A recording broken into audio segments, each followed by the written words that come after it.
Music extravaganza you won't want to miss. We'll see you there.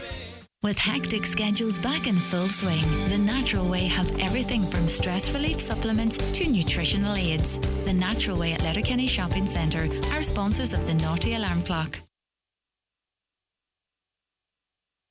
No, I can start singing if you want. You don't want that. Greg, good morning to you. Morning, Leo. You have your white. That's a fine one. What kind of washing powder do you use? That's bright as Just separate whites wash, Lee. separate white wash. That's it. Do you know how to work the washing machine? Do you? Yeah, I do. Do you? You have to learn these things. I know how to spin it. I spin it twice and hang it out. Okay, you don't know how to wash. No, I just put it on 30 degrees or something like that. Put in the stuff. You don't sound very convincing at all. I'm not too particular, and I throw in, just in case I have the colours mixed up, I throw in one of them wee things. Does that actually work? I think it does. Okay. What a catcher, isn't it? I think eventually everything will just end up being grey, the truth be told. Just throw it in, sure. Do you know what I mean? Get the wear out of it to be all right. You need to, I'd say one of those washing machines where you can open the door and put that other sock in while it's still running. All them old socks. What do you do with? And see, you're clever. You told me years ago, just have all the same colour socks. I quoted you so many times on that. That makes so much sense. But it's a smart business model of the sock people because they do all these patterns, all these different colours, all these different stripes. They might be black socks, but they have little dots. I buy and stripes. 30 pairs of the same socks. That's it. I want to get rid of all my old socks and just buy all. Especially if you've got children. Yeah. Just buy them thousands. Because then if you buy these socks, right, and you have good socks, right, you think, where's the other boy for this one? And where do you need a box for these odd socks, don't you? Well, in fairness now, still doing that with Hudson's, but anyway. I know why. I'm trying to get the older boys to do their own washing, but you know yourself. Okay. Nightmare. All right, good show, right? Good luck. You go home and fight with the washing machine. It is just 9:01 now. Let's get a news update and cross over to Donald Kavanagh. Thank you, Greg. Good morning. Gardaí and Emergency Services attended the scene of a serious road traffic collision in Donegal town last night. One woman was seriously injured, two others less so. With the latest, here's Donna Marie Doherty. At approximately 7:50 p.m, a car struck an outdoor seating area at a licensed premises on Cheerconnell Street. One woman aged in her 60s was taken to Letterkenny University Hospital to be treated for serious injuries. A man and a woman in their 60s were taken to Letterkenny University Hospital to be treated for injuries believed to be non-life-threatening. Investigations are ongoing. Gardaí are appealing to anyone who may have witnessed this incident to come forward, and anyone who was travelling in the area of Cheerconnell Street, Donegal town between 7:30 and 8:30 p.m. and has video camera or dash cam footage of the area at this time is asked to make it available to Gardaí. The number of empty shops and offices across the country is at the highest level it's been in a decade. A Geodirectory report shows the amount of vacant commercial properties around the country rose by 0.2% to 14.1%, the highest level on record since 2013. 20 of the counties surveyed recorded rises in their rates in the second quarter of the year. 19.9% of commercial properties in Sligo were lying empty. That's the highest in the country. Donegal, the third highest county, at 17.9%. In analysis of towns, Bundoran had Donegal's lowest rate at 12.2%. Ballybofey's rate was 29.9%, the highest in Donegal, and having been replaced by Shannon in the previous quarter, updated figures this morning show once again Ballybofey has the highest vacancy rate nationally. Councillor Patrick McGowan says a number of regeneration programmes which are underway in the Twin Towns will make a difference, but he says it's time for Donegal County Council to prioritise Ballybofey. My recent motion there earlier on this year indicated that they would take some specific action other than just sort of lumping it in with all these urban or rural regenerations, and I'm looking for that task force. And unfortunately, the news is on Highland again this morning that Ballybofey now is the most varied commercial buildings, and that's not a badge that we want to be wearing forever. We'd like to get something done immediately. Very warm today with top temperatures 24 to 26 degrees Celsius, mainly dry with sunny spells, but some heavy thundery showers are likely, particularly as we get into the evening. Winds light to moderate southeasterly. And that's Highland Radio News. Back with more at 10 o'clock.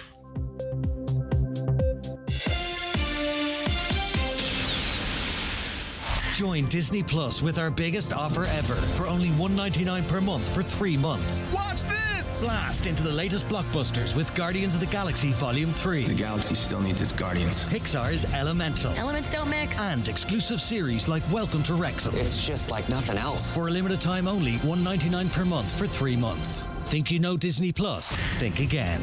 Offer ends September 20th. Must be 18 plus without an active Disney Plus subscription. After 3 months, auto renews at then current monthly premium price of $10.99 until cancelled. The county's number one talk show, The 9 till Noon Show on Highland Radio. And now, it's time for the talk of the Northwest, The 9 to Noon Show with Greg Hughes on Highland Radio. Hello, a very good morning to you. It is just approaching 5 minutes past 9 on this Thursday, the 7th of September 2023. How are you all keeping?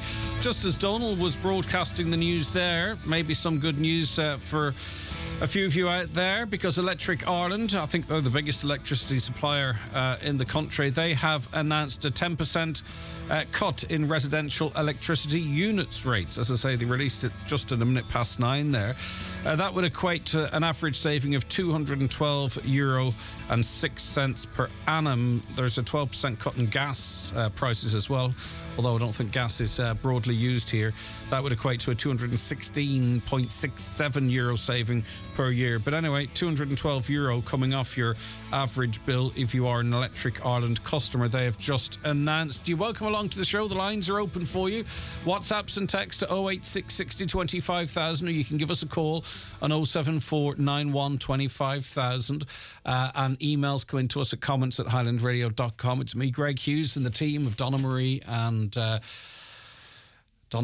and Neve taking your calls. Okay, let's run through what's making the front pages and inside some of the pages this Thursday morning.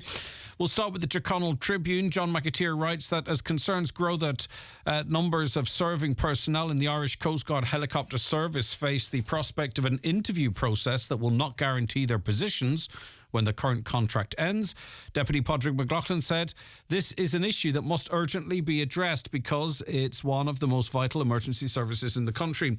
McLaughlin, Sinn Féin spokesperson for Fisheries and the Marine, said he was shocked to learn that anyone among the 140 strong staff employed in the service could lose their jobs or cuts in wages and conditions.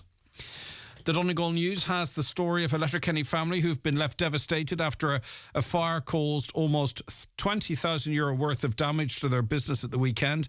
The O'Donnell family, who run Adventure One Surf School in Rathmullen and Fanad, were notified in the early hours of Sunday morning with the news that their storage container had been burnt down. Located in Glass and Creasla, the storage container was used to store their stand-up paddle boards, around 100 wetsuits and surfboards. And we were chatting to Anna O'Donnell yesterday, and she was very keen with anyone with any information as to how that fire started to make that information available to the Gardaí.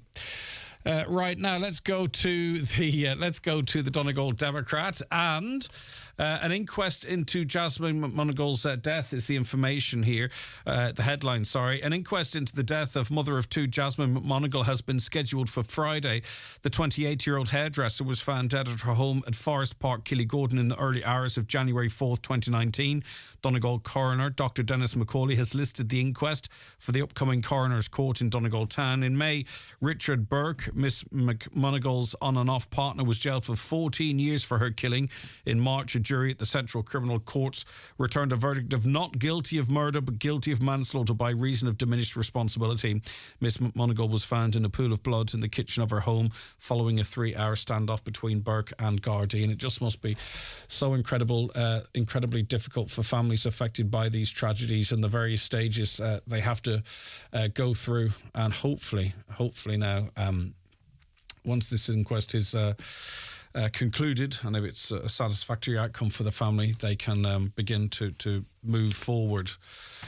The Derry News this morning, €50,000 worth of drugs seized. Police in Derry have seized suspected drugs with an estimated street value of €50,000 in the Cornhill area of the city. Ballyarnert Neighbourhood Policing Team officers were on patrol in the area on Sunday afternoon shortly after 4 p.m. when they observed a car being driven in a suspicious manner. The car came to a stop in the Cornhill area, and the two occupants got out of the car, walked away and did not return to it. A subsequent search of the vehicle located a bag inside it containing a quantity of white substance suspected to be cocaine. On to the Nationals now, and another RTE story. RTE back across the front pages and inside many of the pages today. RTE staff was shocked that top executives' pay rose by 10% last year, which is shocking, isn't it? But what's extra shocking is that they got that pay rise while the broadcaster recorded a €2.8 million deficit. So in other words, they spent €2.8 million more than they took in. The former executive team took a 10% pay cut in 2020, but this was reversed from the end of August last year. An RTE spokesperson said the pay reduction had been an interim cost-cutting measure, but some staff at the broadcaster who did not want to be named said they were unaware the executive pay cut was temporary. Seamus Dooley, Irish Secretary of the National Union of Journalists, said the 10% pay cut was not presented as a temporary reduction. He said many staff would be surprised to learn that the cut had been reversed. It was announced by management and was not a quid pro quo for the acceptance of pay cuts by staff, he said. As I say, it is an organisation that is incredibly heavily in debt, and you have an executive board who take 10% pay rises whilst running a deficit and then come to the taxpayer once again with the handout saying, we're short on money, you're going to have to bail us out. It'll be interesting to see if the government does so in the budget. I imagine they will, because RTE is projected to lose €21 million in licence fees because so many of you are saying enough is enough, I'm not paying it, and that fall off continues. On to the Irish Times now, and a difficult day yesterday and today and into the future for those who lost loved ones during the Troubles, because the UK government's controversial legacy legislation to, as they see it, draw a line under the North's Troubles is set to become law after it passed a final vote in Westminster yesterday. MPs in the Commons voted by 288 to 205 to reject amendments introduced in the House of Lords on Tuesday, which would have altered the conditions required for a perpetrator to receive immunity from prosecution and included consent from victims' families. The bill will now return to the Lords next week, but parliamentary convention means it's unlikely to be opposed and will instead proceed to receive royal assent and become law. Michael O'Hare, whose 12-year-old sister Magella was shot dead by a British soldier in County Armagh in 1976, said the UK government had abandoned victims in favour of protecting those who took the lives of our loved ones. And you know, what kind of a nation is it that would turn their back on victims like this to effectively say their murders don't matter? And the majority of people who lost their lives, or at least a significant proportion of them, weren't associated with any organisation. They weren't part of an armed conflict themselves, or whatever you may want, however they may want to frame it. They were victims, and their families have been fighting for justice, and now this means that they'll never get that justice. And it's going to be challenged, of course. And it's only two groups of individuals that seem to want that to happen: former army personnel, some of them, not all, the majority I'd imagine, and the Tories. Everybody else is dead set against it. On to the Irish Farmers Journal now, and this is a big news story for rural Ireland, because the land rental market is facing massive disruption as a result of Ireland's nitrates derogation being cut from 250 kilograms of organic nitrogen per hectare to 222. The move is likely to result in cattle, sheep and tillage farmers who are leasing land seeing more intense competition for land from the dairy sector. So they have to have, if they want to maintain their current the flocks or herds, they have to increase the amount of land they have to offset that. So that obviously you either reduce your herd or you try and get more land, which obviously has it's not a win-win anyway. It's almost like a lose-lose. Higher stocked farms in derogations have less than 4 months to reduce stock numbers or lease more land. However, all farmers across the country are set to be impacted by the move. Estimates suggest that almost 30,000 hectare are needed in the dairy sector alone to maintain current stocking levels. The derogation cut, which comes into effect on the 1st of January 2024, was confirmed following a virtual meeting between Minister for Agriculture Charlie McConalogue and the European Commission this week. And it seems really almost unbelievable from someone outside the sector. It seems almost unbelievable that such a big decision that could have a catastrophic effect on so many was decided after a Zoom call on Monday, however long that lasted. It's a peculiar one, isn't it? If you're in farming, we'll be getting reaction, of course, from those who represent farmers, but I'd be very keen to speak to actual farmers themselves. So if you have a say on that, 086 60 25,000 or 07491 25,000. Maybe you are a farmer and you've digested this information and you can give us an indication as to how it might impact you or what it means for you. But as I say, it's a story we'll return to later on in the show. The Sun tells us that the Taoiseachs defended the government's approach to the budget yesterday after a critical assessment by a money watchdog.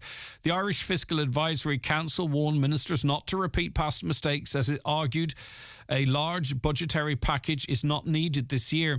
Ministers plan a 6.4 billion euro spree. That's a 6.1% increase in core spending. But the IFAC expressed concerns over the government plan to again breach its own spending rule, not to increase core spending by more than 5%. The IFAC said the economy is an unusually strong position and should not be stimulated further in budget 2024. But the problem is it's in an unusual strong position for a small group of people. And what IFAC want is effectively those of us who are already struggling or are on the brink to struggle more to drive down inflation. Yet at the same time, we're not seeing it. I mean, the economy's in great shape, but it's a small group of people, probably the top 5% that are making a ton of money, or companies that are making a ton of money. The rest of us are wondering how we're going to pay basic commodities, how we're going to fill the oil tank for the winter, and so on and so forth. So the Irish Daily Mirror, Ireland needs a means-tested child benefit system to take more than 40,000 children out of poverty. It's been claimed it would help 100,000 households and cost 700 million a year, the Economic and Social Research Institute said ahead of next month's budget. It's called for the overhaul of the child benefit system by introducing the means-tested or second-tier approach. A spokesperson for the independent think tank said child poverty would be reduced by a quarter, equivalent to taking over 40,000 children out of poverty. Here's one. Let's try and take all children out of poverty. Wouldn't that be amazing? Instead of proposals that reduce child poverty by and it's worth Googling what poverty is for a child. But anyway, 40,000 children, they say these measures could take out of poverty. Such a reform would provide all households containing children with a payment determined by their means and number of children. We estimate that introducing this payment would cost around 700 million euro per year. It would benefit more than 100,000 households and reduce the share of children below the poverty line by a quarter. A second tier of child benefit is far more effective at reducing child poverty. So they're not saying effectively take it off the rich, so there'd be a base rate, and then if you were means tested and needed more, there'd be a second payment on top of that. There's lots of people who probably don't need child benefit that are receiving it. Would you be in favour of it being means tested and maybe it focused on going to those that need it most? Or do you think the status quo should be maintained? 086 again, 60 25,000. How do you sleep? Do you sleep well? Do you get a good night's sleep most nights? Do you find it hard to get off to sleep and then you wake up tired? Well, just 1 in 7 people manages to fall asleep as soon as their head hits the pillow, but a fifth are ceiling watchers who can't nod off, according to a study. Other bedtime habits are the late night scrollers, checking their phones in bed. There are more people who suffer sleep problems than the lucky out like a light tribe who nod off within minutes, a survey of 1,000 people in Ireland found. So which are you? Are you an out like a light? 13% just fall asleep straight away without any difficulty at all. Then there's the ceiling watcher. That makes up 1 in 5 of us. Really struggle to relax and fall asleep within a reasonable amount of time after going to bed. Or are you a clock watcher? You wake up several times during the night to see what time it is. I can wake up, and this is no joke, wake up and tell you pretty much within 5 minutes what the time is. I couldn't have, and it's weird. I don't know how I do it, but I genuinely can do that. And I wake up at different times as well. Or are you a late night scroller? This is a third of us. You scroll through social media right up until you doze off. I think a lot of people do that and they wait till the eyes are just about to close and then they say, right, I'm going to go to sleep now. What about a dancer? tosses and turns and wriggles around in bed during the night without meaning to. 1 in 10 of us do that. Me firsts like to be first to bed before the partner has made their way up. 8% of us do that, which means the majority of people in a relationship go to bed with their partner. Or are you a snacker? You like to snack all the way up to bedtime, and if you get hungry, even after going to bed, you'll pop back up to the kitchen for more. Only 5% of us are inclined to do that. So the majority are. The majority of people don't go to sleep out like a light. They're 1 in 10. All right, okay. Which one of those are you? Okay, now before we take a break and before we introduce our next guests, just to remind you that we are brought to you in association with Fit20 this week, and we have a 3-month membership. They say you can get stronger in 20 minutes with Fit20. You train once a week, you have a personal trainer, and you may win tomorrow 3 months free membership. Here's how you enter today. The 9 till noon show in association with Fit20 Letterkenny. Get fitter and stronger in just 20 minutes. Train once a week with a personal trainer in a climate-controlled gym. Increase strength at any age. Visit fit20.ie to book your free session. Take a step towards a new career at the Zeus recruitment event in Letterkenny this Saturday. Available positions include maintenance, electrical and machine shop technicians, process engineers, production operators and quality inspectors. Meet hiring managers and speak directly to the company to find out what's on offer. All at the Zeus recruitment event this Saturday the 16th from 10 to 4 in the Clanry Hotel, Letterkenny. Autumn cattle trade heats up. For more in your Farmer's Journal, here's Paul Mooney. The autumn Mar trade is lit up with factories, northern buyers and exporters competing for stock. 3,500 suckler farmers set to miss out on skep payment. Row over key scheme payment dates escalates. Flat rate tillage payment on the cards. Farmer frustration mounts over TAMS delays. Plus, in Irish Country Living, don't miss our top advice on securing mortgage approval. All inside this week's Irish Farmer's Journal. You cannot afford to miss it. The Loganair Big Take-Off Sale is now on. Fly from City of Derry Airport to London Heathrow and more. Save up to 15% off over 2 million seats during our biggest ever sale. Or get a whopping 20% off if you're a Clan Loganair member. Fly with me. Hurry, book by the 12th of September. Travel from the 2nd of October. Subject to availability, exclusions apply. Promo code required. See loganair.co.uk. Loganair, for all the times. Bluebird Care are currently recruiting carers and nurses across Donegal, with immediate starts available in Letterkenny, Ballybuffet, Inishowen and Donegal town areas. Your career with Bluebird Care starts here, with new attractive pay rates, travel assistance, paid training courses and ongoing career progression opportunities. Why not contact Bluebird Care on 074 91 29562 or learn more at bluebirdcarecareers.ie. Bluebird Care, more than just a career in care. Highland Radio time checks with Expressway. Travel Route 32 from Letterkenny to Dublin when you book online and travel for less. Expressway, bringing you the time at... The time is 22 minutes past 9, and sorry, I hit the wrong button. Here is the details of today's competition. On this week's show, with thanks to Fit20, we're giving you the chance to win a 3-month membership. Get stronger in just 20 minutes with Fit20. Train once a week with a personal trainer in a climate-controlled gym. To win this prize, simply answer a question each day. An overall winner will then be selected on Friday. To be in with a chance of winning, simply answer this question. Is the capital of Spain A, Madrid, or B, London? Text or WhatsApp your answer, name and address to 086 60 25,000. Okay, so get entering there and you could be a winner a little later on. Right, Bettina joins us on the programme now. Good morning to you. Thanks for joining us. Good morning, Craig. We're back talking about a real jewel in the crown. That's no exaggeration. That is beautiful green on Avalia. But unfortunately, once again, we're talking about access and the lack thereof. Yes, they recently reinstalled the gate at the Green, which has been gone for nearly 3 years. And they locked it again, which means that in the future, if it's allowed to stay locked at night, and being locked in the evening and going by the opening hours posted at the foot of the hill at the barrier, no one will ever be able to see a sunrise from the top of the Green or a sunset, because the opening hours are such that they, during the entire year, exclude sunrises and sunsets, and particularly the sunsets, as I've seen last Monday, are so frequented and are such a great favor for the people in the neighborhood.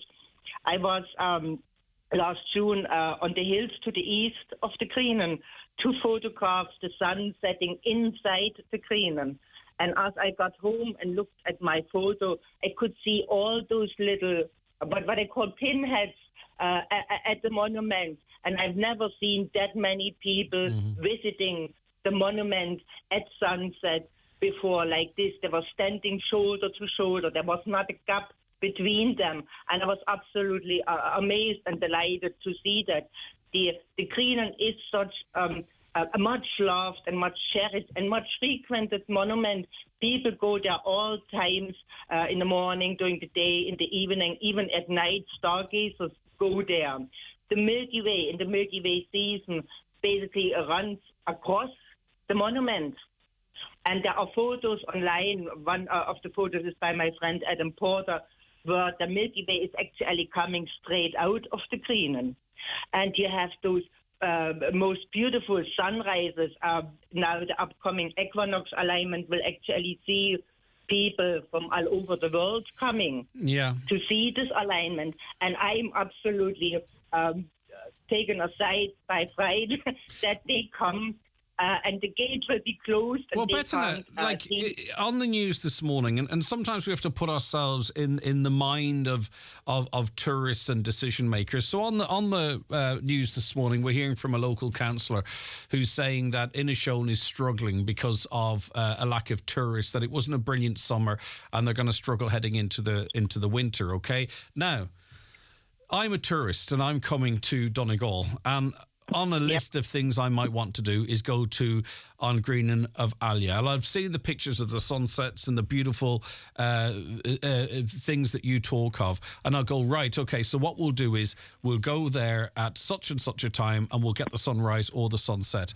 And you plan it and you go there, and at the bottom of this beautiful monument, as you describe it, there's a sign saying it's closed at 7 o'clock in the evening, or it's not open until 9 a.m. And then we wonder why, maybe our tourism numbers are taking a hit. I'm not linking these two things, but logic has to say this is crazy. Yeah, but, general knowledge is that it's only the barrier at the foot of the hill, which means you can't drive up with the car to the car park. But the monument itself was open. It was accessible. It has been accessible for 10 years, with the one exception during the lockdown in 2020, as they put in a gate which was very short-lived because someone came with an angle grinder and removed it. So the Green ever since was gateless again and open to everyone, as it has been for a very, very long time. And visitors know that because they see the photos on Facebook, online, wherever they go, Twitter, and the photos have been around for a long time. And I go there every equinox, and I never encountered a problem with someone saying, I wasn't sure if the monument was open or not. Yeah, okay. Stay where you are. Councillor Jack Murray joins us now. Another head scratcher, Councillor Murray. This doesn't make any sense. No, I'm absolutely raging about this, and once I saw it flagged on social media, just stunned. It's the difference between a visitor coming up, getting spectacular photos of Green Navalia on one of the nicest days of the year, putting it up to promote to all their friends and family and followers on Facebook from wherever they might be in the world. That could have been the experience. Instead, it'll be a very, very bad memory, leave a very bad taste in their mouth as they head home. And they'll be telling people that when they came to the show, they went to the spectacular site and couldn't get into it. And they'd be dumbfounded by that. And I think it's indicative of a long-running intent by the OPW to keep people away from Greenland and to not meet us in any way halfway in promoting what I think is the most spectacular site in Donegal.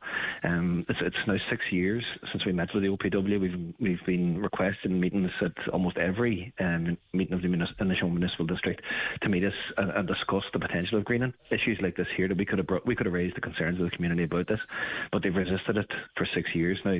Thankfully, Paddy McLaughlin had written to the Minister on this, and they've agreed to the meeting. Now, they haven't set a date, but it was confirmed at Tuesday's meeting of the Inishowen Municipal District that they're going to meet us. And I would hope now all 9 Inishowen councillors are going to come in and forcefully tell them how bad a decision this was, how angry people in our community were, and all those who want to promote Inishowen, all those who love Greenland, who want to show it off the world, how annoyed everybody is about this absolutely terrible decision. Has the OPW, even though they've refused to meet, given a reason for restricting access like they have? They've given no information whatsoever. This was a completely unilateral decision, with no consultation that I'm aware of with the local authority, with the local community, with local businesses, tourism providers. The first I think anybody became aware of it when it was published on social media that visitors were locked outside Green Island and couldn't get into Witnesses on set. Now, you couldn't have handled this any worse than what they've done. To leave people up there stranded. So rather than this, as I said, the spectacular photos that their friends can see on social media, they're going to see bad reviews, they're going to see people angry and having a very disappointing trip to what should be a hugely, hugely enjoyable and memorable lifetime experience for those people who mightn't get a chance to come back to Donegal again. Yeah, I mean, Betna, you would echo all of those points, I'm sure, as the original raiser of this issue with us. Yeah, but there might be I might have a possible explanation. The OPW probably will be saying is protecting the monument from acts of vandalism. There was one 6 or 7 years ago where a group of Derry people stayed overnight, drinking, taking God knows what, and in the morning they threw stones at the arriving visitors, which was very bad. Yeah, but I mean, obviously, I don't know the ins and outs of that case, but you know, I'm sure there are similar challenges in Kerry, Cork, other parts of the solution is not because you might have 1, 2, or even 5 situations. The solution is not that you shut off access for everybody. I mean, if that is the reason that they give, it's not going to be fantastic. I wasn't quite finished. Well, continue now then. Sorry, I wasn't quite finished. Yeah, no. Until recently, the Greenland had a gatekeeper, a wonderful woman. She was an employee of the OPW, and she always made sure for 20 years that if possible, the gate was open, particularly ever since the so-called repair work stopped in 2008. And she recently retired. And she lived actually below the hill. She knew exactly how people frequented and loved that monument and what happened. And she was one of the people who also embraced the monument.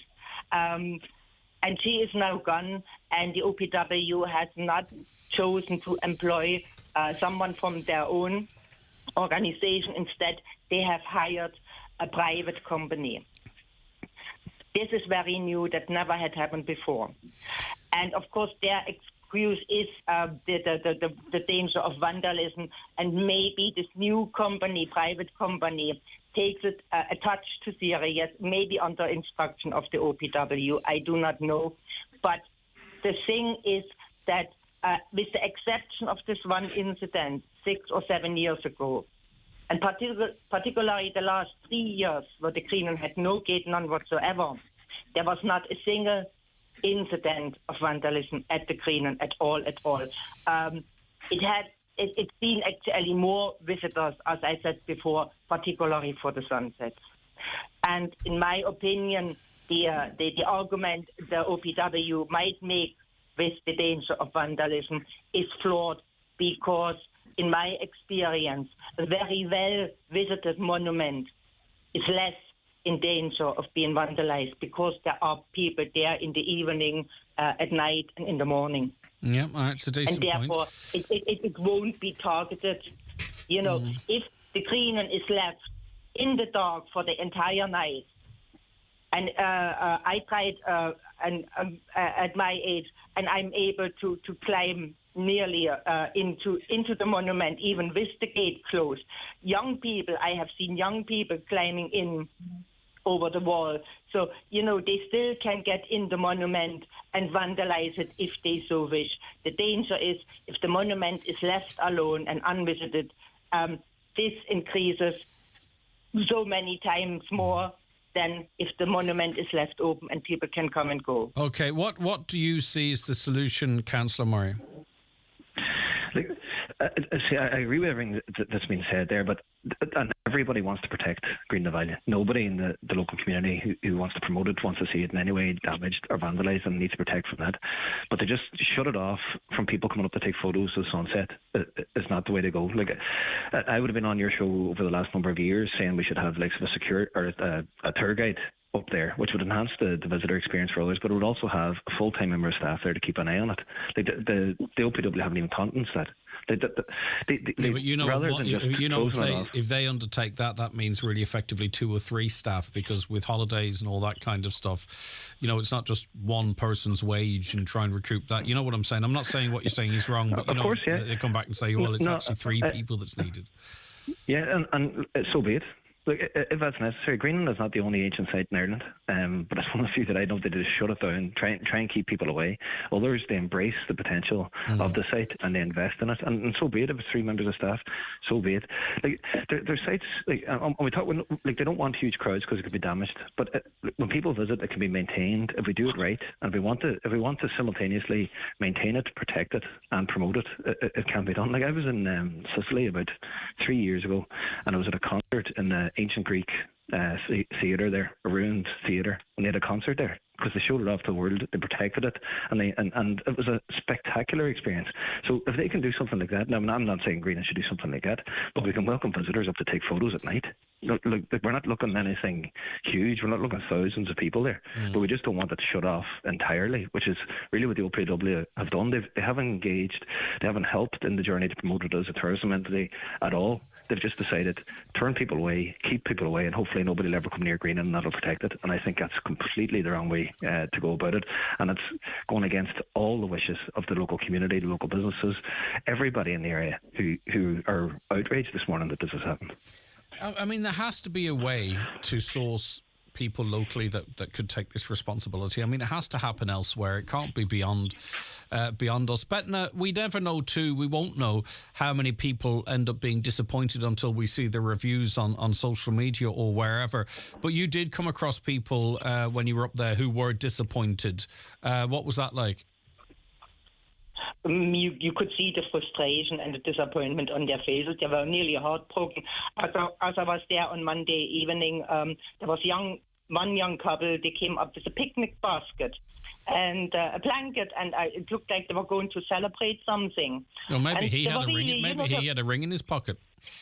That is possible, Craig. That happened before, and they were heartbroken. They were very quietly settled then outside the monument, facing the sunrise in a little corner, and it was, it was so sad to see.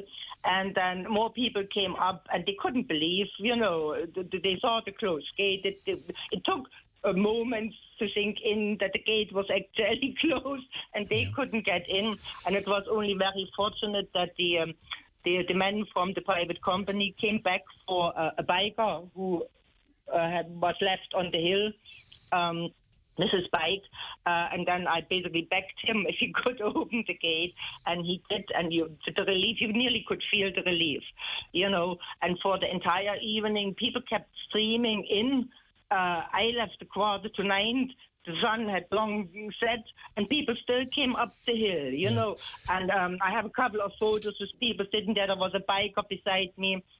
As we finally got inside, he was from England, and he had a flask and sandwiches, So people celebrate. Okay. And thank you very much, Betna, for raising and help us raise the issue here. I do appreciate it, and good morning to you. And finally, Councillor Jack Murray, am I right in saying that people could find themselves having to park, walk up, and then discover the gates closed. You know, so it's actually the effort involved as well. Is that a probable scenario? That's absolutely the case. And look, I was speaking there, I actually proposed to my wife in Greenan at about 7 o'clock in the morning. So if I had went to do that today, it wouldn't happen. So I'm not going to say it. I'm not going to say it. Could have saved her 7 years. No, not at all. I can imagine. I didn't actually know that, but it's a probable situation, and you're a case in point, Jack, that someone could choose to do that. So when is this meeting with the OPW? And I know all of the cross-party, no-party councillors will all be on board here in this meeting with the OPW. There's no doubt about that. Absolutely. No, that's the thing. They finally agreed to the meeting after 6 years, but haven't set a date. So that's the frustrating point of it. And they've only done so because Paddy McLaughlin had written to the Minister on that. They've indicated at the last Innishowen Municipal District meeting that they will come back to us with a date. It's frustrating. It's been 6 years waiting for it, but I would hope that at this point now they will have this meeting, and the 9 Innishowen councillors of all parties and none are agreed on this, and we'll be going in this on a united front for the better of everybody, because he was speaking on behalf of everybody in the community. He just wants to see Greenan protected for future generations, but wants it to be promoted and enjoyed by people from every corner of the world who comes and comes to this part of Donegal, so they can go back and tell their friends what a magical place it is. All right, thank you very much indeed for that, Councillor Jack Murray. I think is it Doreen I have with me on the line? No. Hey there. Hi, I've got your name correct, have I? Yeah. Okay, good, sorry. You live close to Greenan. What's your take on this, Doreen? Well, I would go walking past there a lot of nights, between 6 and 8. Sometimes even later. It's getting dark now, but there will be a lot of people still visiting at that time of night, and a lot of people still going up to visit the monument. I just think it's sad that they can't, or that they're climbing the outside of it to still see the inside. I think that's dangerous. I think that the gates should be left open. The bottom gates, I can understand why they're closed at a certain time, but I do think people should have the option to be able to still go inside. And you're saying it's actually more dangerous, more risk of damage to property or health by having the gate closed, because people will walk up and they'll say, "Well, I want to get in here by hook or by crook." Yeah, and you can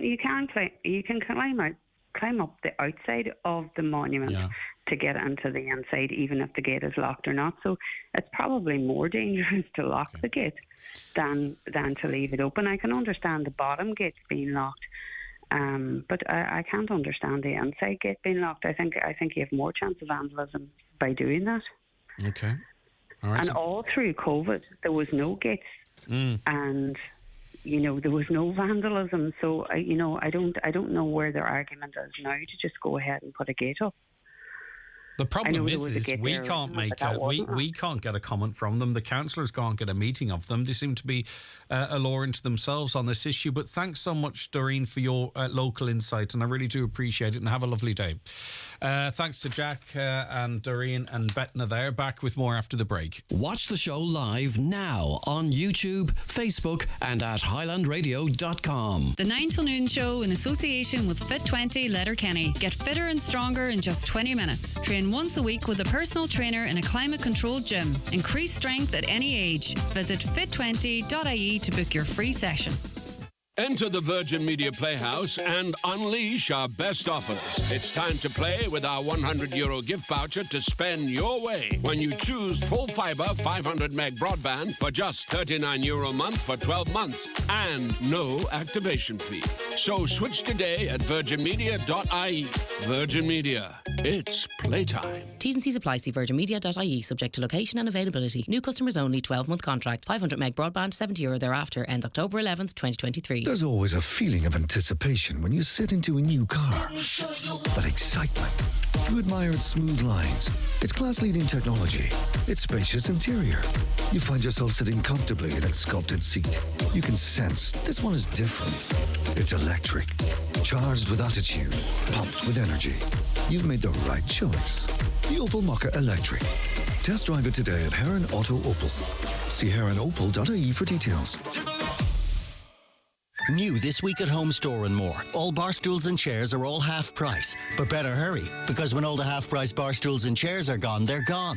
Also, all metal kitchen bins and all painting and DIY accessories are still all half price. But when all the half price metal kitchen bins and all the half price painting and DIY accessories are gone, they're definitely gone. Drop by your local Home Store and More or visit us online at homestoreandmore.ie. New store now open in Frascati Centre, Blackrock, Dublin. Home Store and More. A happy home. Starting to think about what's next? Then don't miss Ulster University's Open Days on the 14th to the 16th of September at our Derry Londonderry campus. Come along to learn about our courses and discover where a degree from Ulster could take you.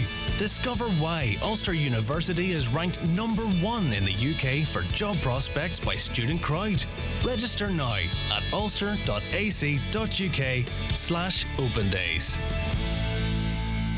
So the Agriculture Minister will meet with farming leaders today after the EU announced new nitrogen limits. The decision announced by the European Commission yesterday is set to affect around 3,000 Irish dairy farmers from the new year. It could see them either having to reduce their herds or secure more land if they want to continue operating at their current capacity. This, as you can imagine, is the front page of today's Irish Farmers Journal. And we're joined now by the Deputy News Editor, Barry Murphy. Barry, thanks for your time today. I do appreciate it. Is this expected? Morning, Greg. Thanks for having us. Look, it's what from Minister Charlie McConlough's perspective, he has said it is expected and it has been flagged, and farmers have lost sight of this change. While it may be unwelcome that they've known it's been coming, but it does leave farmers now who have been directly impacted. So about 3,000 of them who operate that 250 to 220 upper nitrogen derogation limit. So at 3,000 across the country, they now have less than 4 months until the 1st of January 2024 to, as you said, reduce stock numbers or acquire more land. The vast majority of those farmers are dairy farmers. It's worth pointing out that they're not all, say, your 200 cow dairy farmers. Some of them are, farmers with 70 cows who now are having to cut back to maybe 45, 50 cows, and that will have a serious impact on their farm income. But it's going to impact all farms as well, because if they are seeking to maintain their stock numbers, we've estimated that it will require almost 30,000 hectares of additional land, and that land will have to be, I suppose, it'll add to demand for the overall rental sector in terms of land, competing with farmers in the beef, tillage and sheep sectors as well, who are lower income and maybe outbid by that kind of higher income dairy farmers. So serious ramifications for the farm sector. And a lot of farmers seeing the news and realising the news there yesterday and this morning will say, look, it's a major headache at the moment. And will this squeeze out then more likely the smaller farmer? You could say that, Greg. There's a number of older dairy farmers, smaller, older dairy farmers we've been speaking to, and they're saying, well, I've operated at 60, 70 cows for the last good many years. I haven't driven on in terms of, output to 150 or 200 cows. And I'm now being asked to cut back to kind of the 40, 50 level. And, farmers who have made borrowings or who could be entering farm partnership, for example, are now in serious difficulty. They may have gone to their bank and said, look, I'll be milking 70 cows for the next 5 years. I'll make X output, and this is why I can afford to repay a loan. And are now going back saying, well, actually, now I only have 50, and they might have borrowed for sheds, steel and cement, but also farm partnership agreements, farm succession. It causes headaches in all those areas with IFAC's Philip O'Connor yesterday saying, there's so much in this yet to be worked out in terms of the financial ramifications for those smaller farmers. But on the kind of the up your part of the country, sheep and beef farmers, smaller farmers, they'll now be facing increased demand for any land that they do rent as well. And I mean, some will argue, well, this is not about reducing the national herd, but at the very least, it feels like a consolidation of these areas, because obviously those bigger, more resourced, perhaps better equipped to absorb this or buy people out or acquire their land. Are we seeing, either by stealth or right before our eyes, really a consolidation of dairy and other agricultural practices? You could describe it as that, Greg. You used the word stealth there, and farm organisations have kind of describe this as a cull by stealth. So, it's not forcing farmers to cut or to cull cows, but by stealth, you could say the nitrates derogation changes will do that over time. It's actually not that quite long in terms of period of time. They only have now until the 1st of January, so less than 4 months. And look, the farm organisations, while they've had sight of this for a good many months now, and they could, I suppose you could say, have seen it coming. The minister's saying there's nothing he can do. It's a decision by the European Commission. Well, just in relation to that, I mean, is there nothing that can be done? I mean, we can lobby, surely. I mean, is it unusual for a decision like this, of such a scale to impact so many, is made off the back of a video call? Yeah, so look, I understand Minister McConalogue, he's your local TD in Donegal, and look, in fairness to the minister, he has said he has, represented Ireland's case as best he possibly can. He's outlined Irish farming's green credentials, that it's a grass-based system and so on. But, he has, I suppose, lost on this one. He has presented it as a problem of Brussels and not himself. It's a them problem, not me.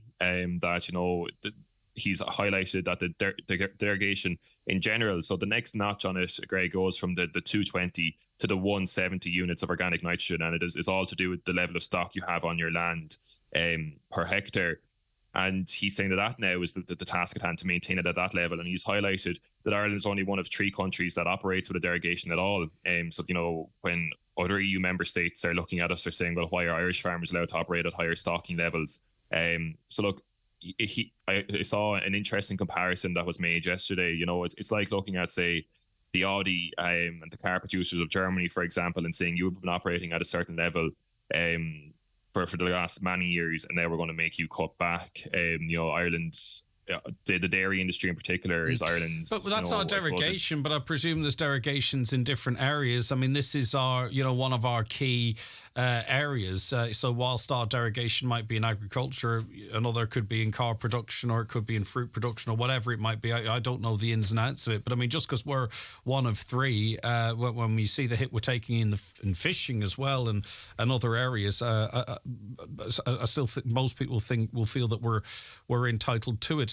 And the pressures now this puts on land rental, land availability, particularly maybe up in our part of the world here, is it just affecting the farming community, or does that have ripple effects beyond?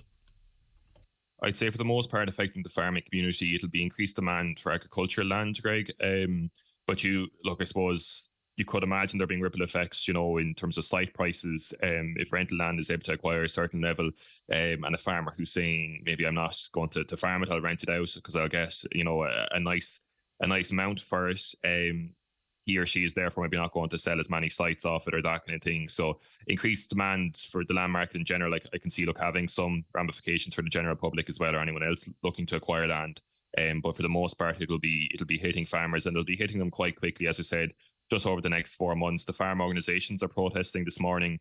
The IFA is leading a picket in Dublin, and a meeting that the minister has called to basically sit down with the farm organisations and run through the detail of this and the decision and how it was made. And it's immediately going to have that impact. Look, the IFA has described it as, having major ramifications for the land market. The Irish Creamery Milk Suppliers Association said it's the nail in the coffin for Irish family farms. So quite serious objections to the changes, and it's the real impact of it's not going to be seen for quite some time.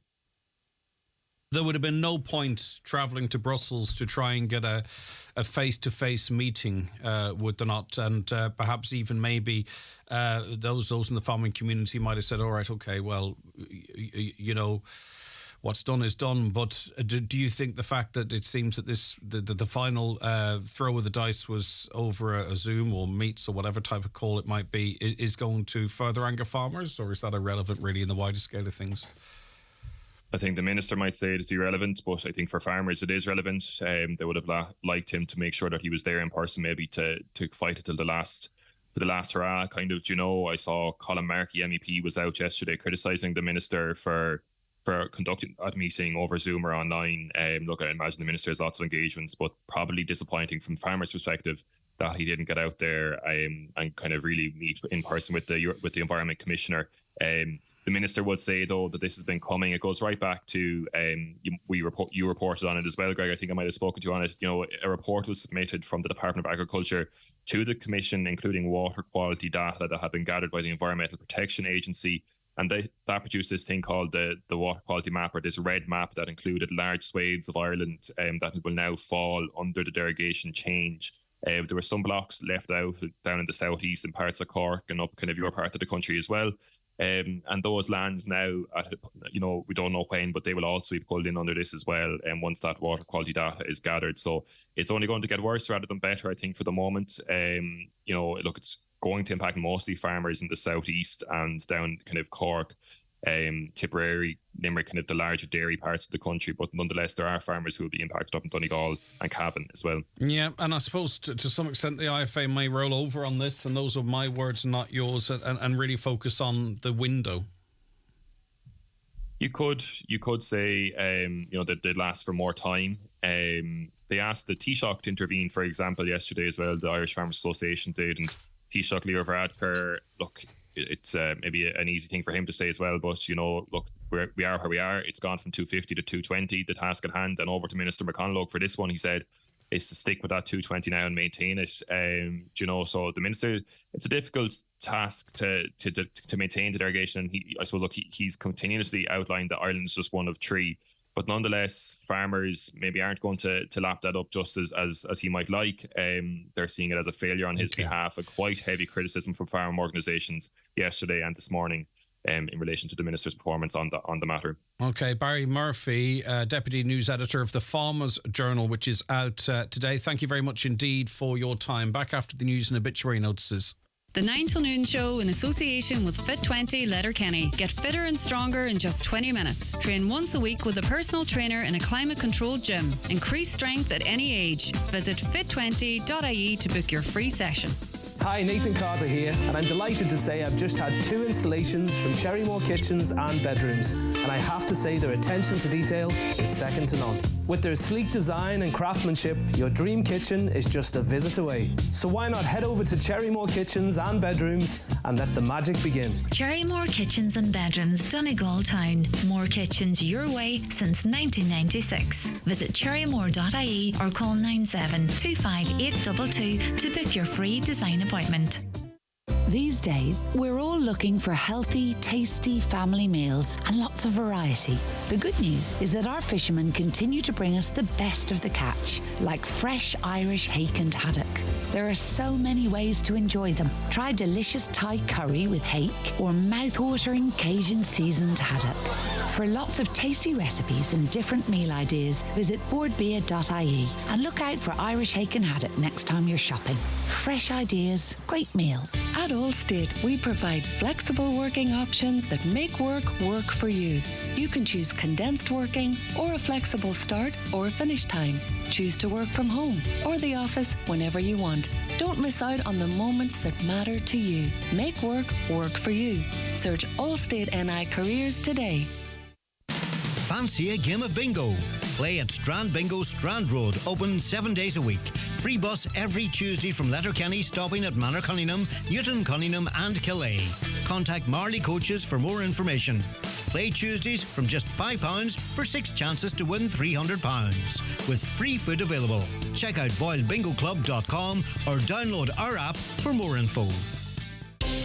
The Donegal Senior Club Championship continues this weekend with the final group games taking place on Saturday. There's quarter-final spots on offer and relegation battles to navigate. So it's sure to be an eventful evening and all 8 games are starting at 5:30. So join the Highland team for extensive coverage on Saturday Sport. The championship on Highland is with Highland Motors Letterkenny. Travel in style and comfort class in the Citroën C5 Aircross. Available for immediate delivery in diesel, petrol and hybrid.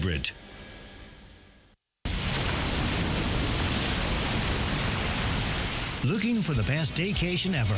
Well, you're in luck. We've teamed up with Fáilte Ireland and asked the public what their favourite daycation activities are in Leitrim. And they didn't disappoint. Wayne texts that paddleboarding round Carrick-on-Shannon with the Paddle Shack was a great day out. Will said he and his wife loved their day out cycling along the Shannon Blue Way with electric bike trails.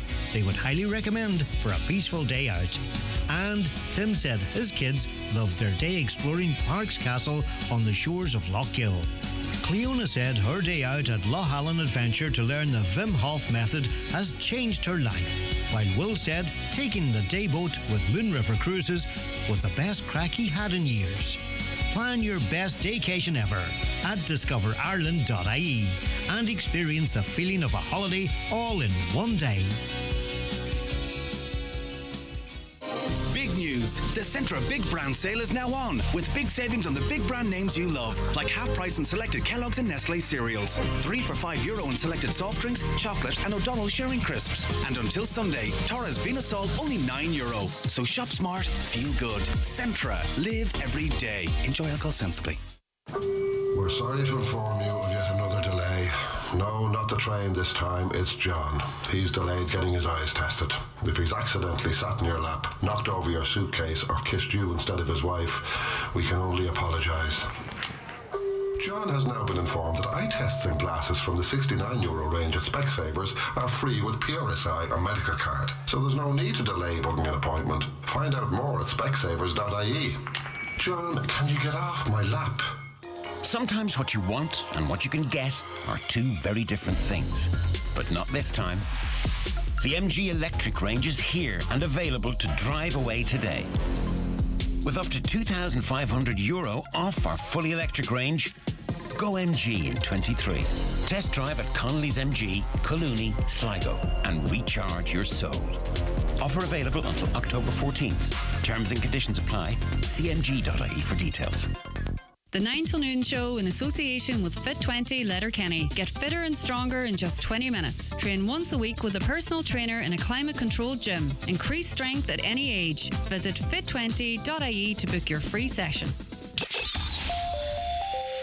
Live, on air, online and on the Highland Radio app. This is Highland Radio News. Good morning, it's 10 o'clock. Donal Kavanagh at the news desk. Gardaí and emergency services attended the scene of a serious road traffic collision that occurred in Donegal town last evening. One woman was seriously injured, 2 others less so. With more, here's Donna Marie Doherty. At approximately 7:50pm, a car struck an outdoor seating area at a licensed premises on Cheerconnell Street. One woman aged in her 60s was taken to Letterkenny University Hospital to be treated for serious injuries. A man and a woman in their 60s were taken to Letterkenny University Hospital to be treated for injuries believed to be non-life-threatening. Investigations are ongoing. Gardaí are appealing to anyone who may have witnessed this incident to come forward, and anyone who was travelling in the area of Cheerconnell Street, Donegal town between 7:30 and 8:30pm and has video camera or dash cam footage of the area at this time is asked to make it available to Gardaí. Killybegs Coast Guard was tasked to a sailing vessel 9 nautical miles west-southwest of Killybegs last night with 2 people on board. The vessel had experienced loss of engine power with little or no wind and it was not able to move. The vessel was brought under tow back to the small craft harbour and safely tied aside. The team, which had been undergoing cliff training at Muckross Head when the call came in, returned back to station at 1 a.m. The number of empty shops and offices in the country continues to rise. It's the highest it's been in a decade at 14.1%. 20 of the counties surveyed recorded rises in their rates in the second quarter of this year. 19.9% of commercial properties were empty in Sligo, the highest rate in the country. Donegal had the third highest rate at 17.9%. In an analysis of towns, Bundoran had Donegal's lowest rate at 12.2%. Ballybofey's rate was 29.9%, the highest in the county. And after being replaced by Shannon in the previous quarter, updated figures this morning show Ballybofey once again has the highest vacancy rate nationally. Well, Donegal Councillor Patrick McGowan says a number of regeneration programmes which are underway will make a difference, but it's time for Donegal County Council to prioritise Ballybofey with a task force. My recent motion earlier on this year indicated that they would take some specific action other than just sort of lumping it in with all these urban or rural regenerations, and I'm looking for that task force. And unfortunately, the news is on Highland again this morning that Ballybofey now is the most dirty commercial buildings, and that's not a badge that we want to be wearing forever. We'd like to get something done immediately. Families of those killed during the Troubles say the passing of the British government's legacy bill marks a dark day for justice. Despite widespread opposition, it's cleared to the UK House of Commons and is now on the verge of becoming law. The bill will effectively end prosecutions linked to past violence and stop new cases and inquests being opened. David Temple's 16-year-old brother was killed in the Clody bombings in County Derry more than 50 years ago. He says he wants answers. It's very stressful. 51 years waiting for justice. It's very stressful. To leave with this earth without justice is not good. Electric Ireland is cutting its prices for both gas and electricity. 1.1 million customers are set to benefit as electricity tariffs are cut by 10% and gas by 12%. It represents a potential saving of €428 for the firm's dual fuel customers. However, the new rates won't come into effect until November 1st. And a new second tier of child benefit could lift 40,000 children in Ireland out of poverty. An ESRI analysis shows a second rate of the payment would help more than 100,000 households, costing the government €700 million a year. The report's lead author is Dr. Barra Rowntree. This government and also different parties in the opposition have really stressed as a political priority for them is reducing child poverty. And so what I suppose we're trying to do is show, well, here's a way that you can go about doing it, and go about doing it in a way that doesn't miss certain groups of children. Well, the forecast very warm today with top temperatures 24 to 26 degrees Celsius, mainly dry with sunny spells. Some heavy thundery showers likely this evening in Donegal. Winds light to moderate southeasterly. Tonight, warm, close and mainly dry with clear spells and some patches of mist and fog. 1 or 2 isolated showers possible. Lowest overnight temperatures 15 to 17 degrees Celsius with light variable breezes. And that's Highland Radio News. Back with news headlines again at 11 o'clock. The obituary notices for this Thursday morning, the 7th of September. The death has taken place of John Clifford, 40A, Greenan Drive, Belmont, Shantallow, Derry, reposing at his late home. Funeral from there tomorrow morning at 10:20 for 11 o'clock Requiem Mass in St Bridget's Church, Carnhill, followed by interment in the city cemetery. The death has occurred of Neil Kelly, 58 Rylands Road, Lancaster, England, formerly of Shore Lane, Carrickmore, St Johnson, Donegal. Funeral Mass in St Joseph's Catholic Church, Sline, Lancaster Road, Lancaster, on Friday, September 22nd at 12 noon. The death has taken place of Anne Detta Brown, née McMonigal, 125 Cregan Road, Derry, formerly of St Francis Terrace. Her remains are reposing at her home. Funeral from there this morning at 11 o'clock for 11:30 Requiem Mass in St Eugene's Cathedral. Interment afterwards in the city cemetery. Family flowers only, please. Donations in lieu of flowers if desired to the Foyle Hospice. And the death has occurred of John Whoriskey, Birdstown, Burnfoot.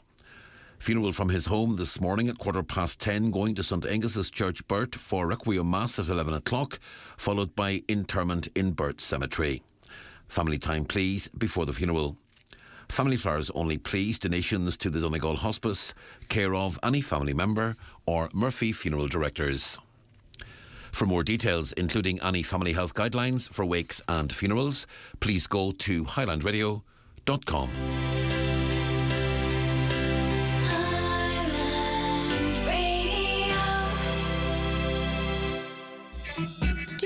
To get smart with your spending so you can do more with your money.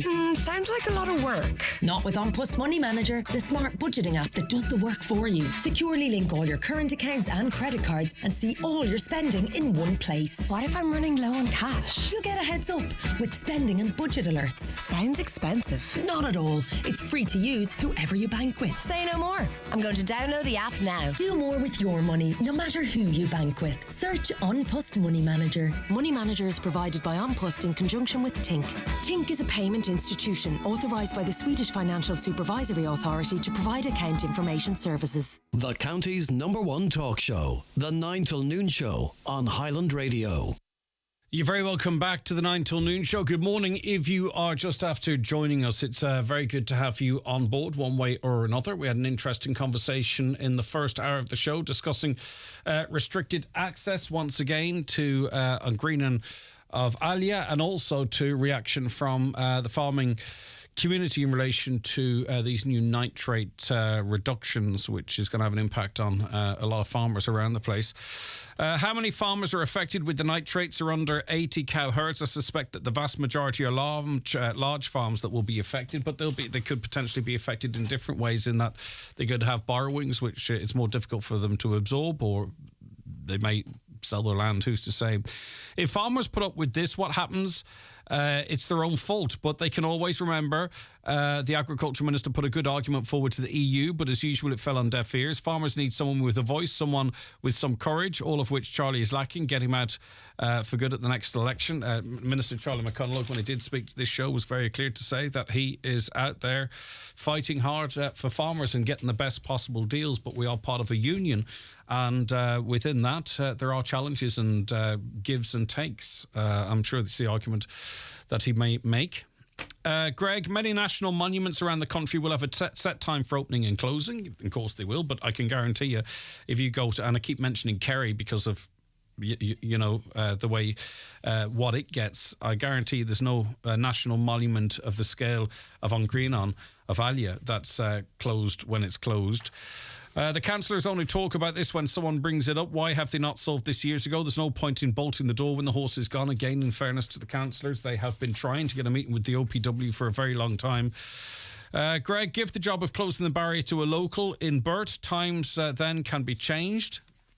Thank goodness for wonderful naturalised locals like Bettina, who care so much for our amazing historical sites and spread the world internationally to tourists to visit our wonderful part of the world. The economy is in great shape for the elites like our government and all who are involved in politics, says the listener, but the rest of us don't matter. We still have to scrape the crumbs to survive week to week, very badly at that. Also, this government is a joke.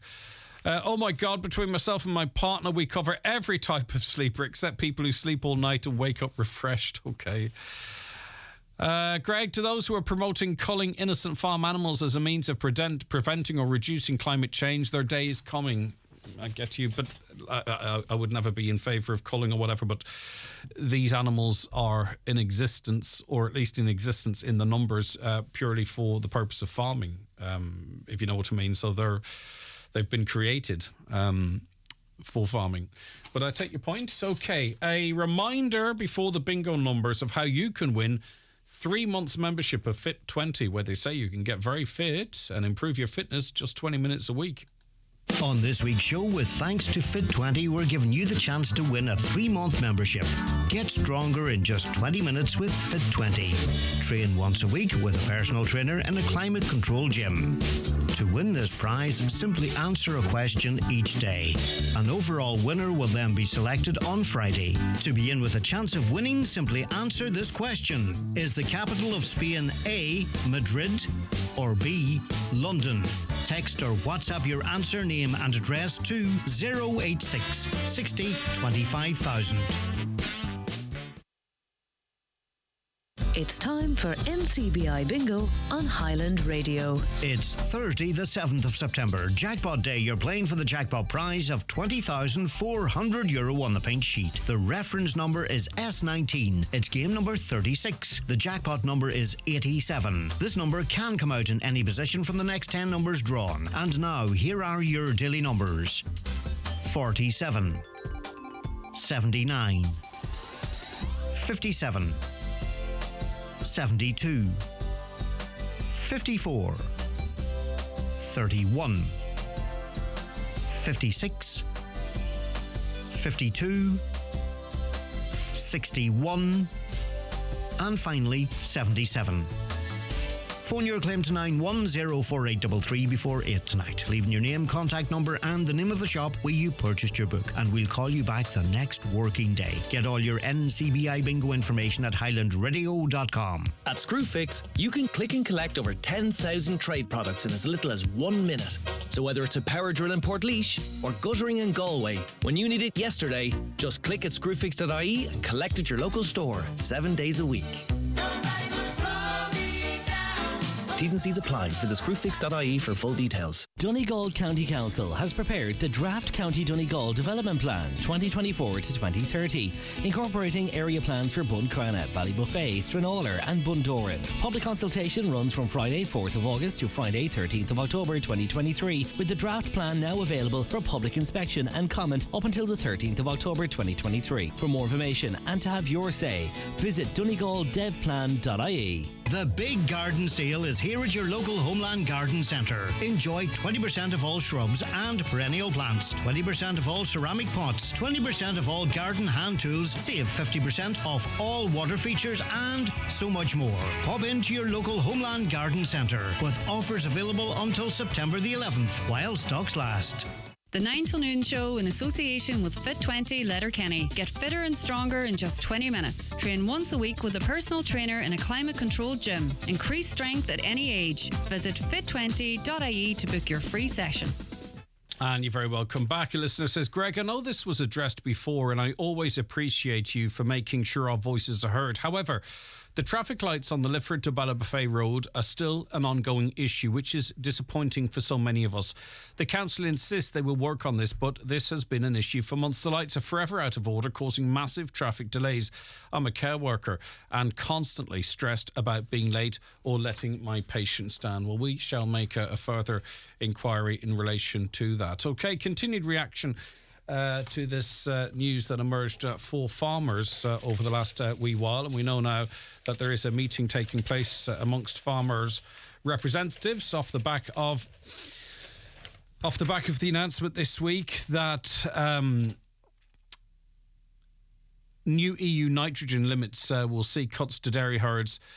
And also there'll be a rush for more land if you want to maintain your same herd numbers. It's going to impact herd numbers unless farmers buy or rent more land in order to continue operating at their current capacity. Helen O'Sullivan is spokesperson for the Farmers Alliance. Sorry for the convoluted intro, Helen, but be that as it may. What is your reaction to this news? Hi, thanks for having me on. I think this is going to have a very negative effect on our rural communities, on our local economy. It's going to reduce the farmers' income by a huge amount. And bearing in mind, these farmers have invested thousands, in slurry storage, in low-emission slurry spreading. They've had an awful lot of monies being put back into the land to ensure that we don't have problems with the water quality. And I mean, if this is going to take place, if they're going to reduce the nitrates from 250 kgs to 220 per hectare, it will just be really detrimental to the dairy community and to the local economy. But do you believe this can be resisted now at this point? I hope it can be. If not, it's going to put an awful lot of pressure on other farmers, like suckler farmers, tillage farmers, sheep farmers, because there's no way they'll be able to compete for land. At the moment, land is making an awful lot of money per acre anyway. But if the dairy farmers will be put under this enormous pressure now to either reduce their stocking level or else try and get more land to take on these new measures, land is going to go crazy. The price of land is going to go absolutely crazy. So it's going to have a huge effect on everything, every farmer going forward, really. It's a tight timeline that farmers, if they accept this, are having to work with. Sorry, what's that, Greg? It's a tight timeline because these measures It is indeed. Yeah, absolutely. It's a very tight timeline. And like I said, I suppose we all know since, 2015, an awful lot of farmers have, changed over to dairy farming. They've invested huge amounts of money and they've built up herds. So they have a lot of repayments to make back. And where is this going to come from? If they have to reduce their numbers of cows, it's going to have a huge effect on their income. What size of very hard for them. Do you think this will affect all dairy farmers, or are there particular groups within it that will be more impacted by this type of a move? I think it will have an effect on all dairy farmers. I suppose more so the bigger dairy farmers, with the larger number of cows. It will have a huge effect on those. And again, they will have an awful lot of more money invested in their enterprise. So it will have a huge effect. Already input costs are huge.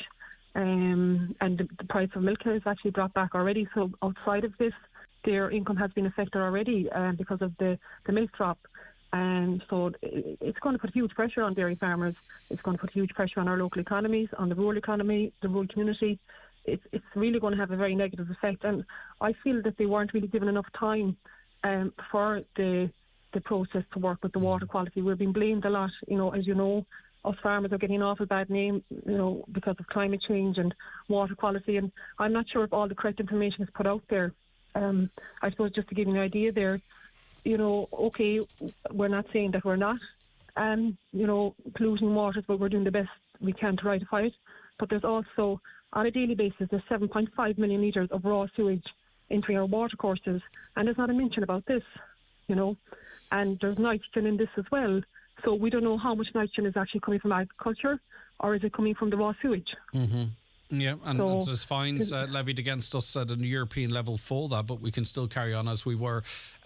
What about if the argument would be made to you, if Minister McConalogue was on, he might say that we are one of only 3 countries in the EU with a derogation, that we should be happy about that, and that the real task now is to maintain it at 220. That's we can't win the fight at 250, but we'll try and hold on to what we have, and we're battling hard in the EU to make sure that happens. Well, I think, I suppose because of our grass-based system, we're quite unique, and I suppose a lot of the other countries, they might have to keep their cattle in longer. So I think the fact that, we are the most sustainable producers in the world, and, we should be allowed to kind of continue to do what we're doing, and that is farm sustainability-wise, But I think if we were given a chance, and just to give you an example, down here in West Cork, in Timlee, they have a monitoring water programme going on. It's called Tagus Agriculture Catchments Programme, and it has been proven down here in Cork, and this is the biggest area in Ireland with the highest number of dairy cattle, and down here the water quality has improved hugely since 2010. They're monitoring the water, I think it's every 2 minutes, and you see the nitrogen levels in the catchment area, and it has dropped to its lowest since 2010, despite the increase in stock numbers. So what I'm saying is, I think Charlie McConalogue should have given us more time, to put these measures into place and to prove the efforts that are being made, and to reward best practice, because and you see this in businesses of all sizes. When you reward those that aren't doing it correctly, you disincentivize those that are trying their hardest, and you're saying the efforts and the progress that is being made is not actually being recognised or given time to fully work through. Absolutely, that's exactly it. And I think, we are custodians of the land, and we are very, very careful of what we do. We have been, we've had various programs like the REPS, the Rural Environmental Protection Scheme. We've acres, we've organics. We, the farmers, do want to help, and we'll do everything we can. And like we have mentioned already, we have invested huge amounts of money, I suppose, especially the dairy sector. And, they really want to help, and they've shown that by what they have done with their farms, by building huge slurry storage tanks, by stop spreading, by, the deadlines, which is now in September. So we're doing what we're supposed to do, but we just need more time for it to be shown that it can work. I think down here in West Cork, that is a great example of how the water quality has improved. And again, like I've said, Cork County has the biggest amount of dairy numbers in the county. So if we can do it down here, it can be done in all parts of the country. And I suppose just to give you another example there, that it's not all the farmers' fault. I suppose on August the 7th, the 9 o'clock news and RT reported that there was a list of beaches not suitable for swimming. And the reason for this was because all the sewage systems were bypassed during a flood, and it's just put straight out into our rivers and our bays. So imagine that, Greg, and not a word about it. Yeah, if that was a farmer, if their slurry tank was leaking, we'd be closed down straight away. Okay. And there's not a word about it, and I think that's very wrong. There's nitrogen in our water, but it's not all coming from agriculture. There's an awful lot of the raw sewage going into our watercourses every day, and that needs to be addressed. All right, thanks very much for your time, Helen. Helen O'Sullivan, spokesperson there for the Farmers Alliance. Aquila says regarding the farmers' plight, remember, they're telling you all along that they're going to do what they're going to do. You will own nothing and be happy. You'll eat crickets, lab-grown meat and be happy. People need to realise this and say enough is enough before it's too late. Sadly, most don't care. Right, okay. Let us see. What should we move on to? More comments here. Good morning, Greg. I know that every little bit of a reduction in electricity bills is good, but there is no reduction in the standing charges, which went up by 100%. In addition to that, a 10% reduction in the units cost is just a joke after the huge increases they made last year. Electric Ireland and energy suppliers are still gouging us. And also, sometimes it feels like we're being gaslighted. Did you hear in the news this morning a spokesperson for wind energy saying we've had the best year ever? August was the windiest ever. We're producing so much power by way of wind energy. 31% of Ireland's energy is being created through wind, and it's only going to get better. Yeah, but I can't afford to pay my electricity bill. Who cares? You know, when are we going to start seeing some benefits of that? If we are generating 31% of electricity free after the installation of these wind turbines, and we're doing it within Ireland, well, then why are we not seeing the benefits of it? It does feel, and that gaslighting word's overused, but it does feel like they're taking a hand, don't they? Right, going to take a quick break, and then we're going to be talking about the situation in getting supports and services for our young people in various different areas. Stay right where you are. Watch the show live now on YouTube, Facebook and at highlandradio.com. The 9 till noon show in association with Fit20 Letterkenny. Get fitter and stronger in just 20 minutes. Train once a week with a personal trainer in a climate-controlled gym. Increase strength at any age. Visit fit20.ie to book your free session.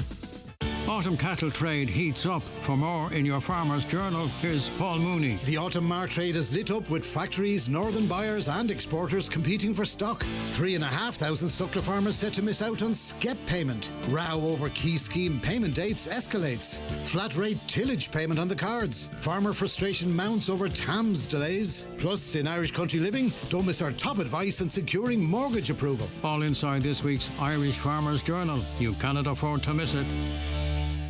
Do you suffer from high cholesterol, menopause symptoms, digestive issues, anxiety, aches and pains, or a lack of energy?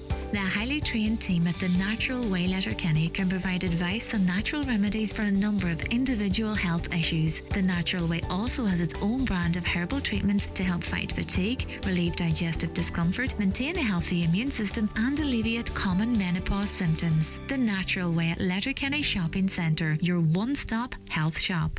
Book a private VIP screening at Century Cinemas. Perfect for celebrating birthdays and special occasions. Featuring a private VIP screening with luxury reclining seats, delicious popcorn and a brilliant choice of movies. For further information on our VIP packages, call Century Complex Letterkenny on 07491 21976 or visit centurycinemas.ie. Why leave all the magic moments or great scenes you've captured on your phone sitting there or in the cloud when you can have them printed at McGee's Chemist? Using the McGee's app or one of the in-store kiosks, you can upload your photos from your phone, Google Photos, Facebook or Instagram and have them printed instantly within an hour or in by 10 and ready by 5. See mcgees.ie for more details. Hold your memories in your hand with McGee's Chemist, Letterkenny. Here at House to Home Interiors Bridgend, we are celebrating becoming a sister company of Braden's Furniture Moville. So, for the month of September, we will be marking this occasion with in-house offers and we will be having weekly and monthly giveaways. Call in to House to Home Interiors Bridgend, only 20 minutes drive from Letterkenny, for all your home furnishing and floor covering needs. Okay, so for the next wee while, we're going to concentrate on our young people, getting access to services for them, the impact it has on them, and of course, families. You'll remember last week, 3 Donegal CAMHS teams, we learned, had the lowest staffing levels, with one team without a psychologist, social worker or occupational therapist. The Mental Health Commission published its latest review into child and adolescent mental health services, as I say, last week. It examined 9 community healthcare settings across the HSE and found 4,451 children and teens are awaiting access to services. Katie joins us on the programme now, who unfortunately has sort of first-hand experience of what all this means. Katie, as much as you're comfortable in talking about the situation that you're going through at the moment, please do. Yeah, good morning, Greg. How are you? I'm okay. So Greg, I suppose it's kind of been a battle over this last year. It all started off with my child receiving a diagnosis for developmental coordination disorder. And I had always seen through my child that, there just wasn't something, my girl was a difficult baby growing up, very crying all the time, unsettled. It was a very difficult period. And as my child started to grow up more, I could see, yes, at the terrible twos, that there's challenging behaviour and there's a lack of concentration and cooperation. But as my child progressed on, I could see that there was issues arising within school. I had always in the back of my mind, I wonder, has my child got ADHD? So my child was assessed by NEPS, and NEPS had also felt that there was querying whether my child had ADHD. So last year I put in a referral, the GP put in a referral into CAMS, and unfortunately that referral came back 4 times that it was either incomplete or wasn't on the correct paperwork. And then on the 5th time, then my child was accepted into CAMS. So, I suppose I want to start off firstly by saying that CAMS is an organisation, and I understand, that they're all over the place at the moment. But I've had first-hand experience of working, with the people in the office, and at the end of the day, they're human beings, and what they are going through on a daily basis. There's one lady in particular in CAMS who was like my lifeline, and I'll be eternally grateful to that person, for her support. So we got accepted into CAMS, and I was told, first of all, it would be a few months waiting list. Then I was informed that they were losing their consultant. And at this stage, my child's mental health was starting to deteriorate. And as each day went on, I kind of got a bit more concerned. And then a number of weeks ago, unfortunately, my child had expressed, that they wanted, they thought about taking their own life. And so I rang the GP. The GP had made another referral to CAMS, and last week myself and my daughter were brought up to CAMS. And of course, going in, I had the anger, how dare you just leave a child, a year without support and leave a family without support. But Greg, when I went in there, I could see that the staff that they have, the staff is under severe pressure. I can't blame, the OT or the mental health nurse or anybody that's working in CAMS. It's either the HSE or the government to blame. Because, as the report showed last week, 4,500 children awaiting mental health support for various different aspects. And when you get there, the staff are they're working, to the bone. Was that your daughter's initial assessment? So no, well, my daughter has a few other hidden disabilities. Okay.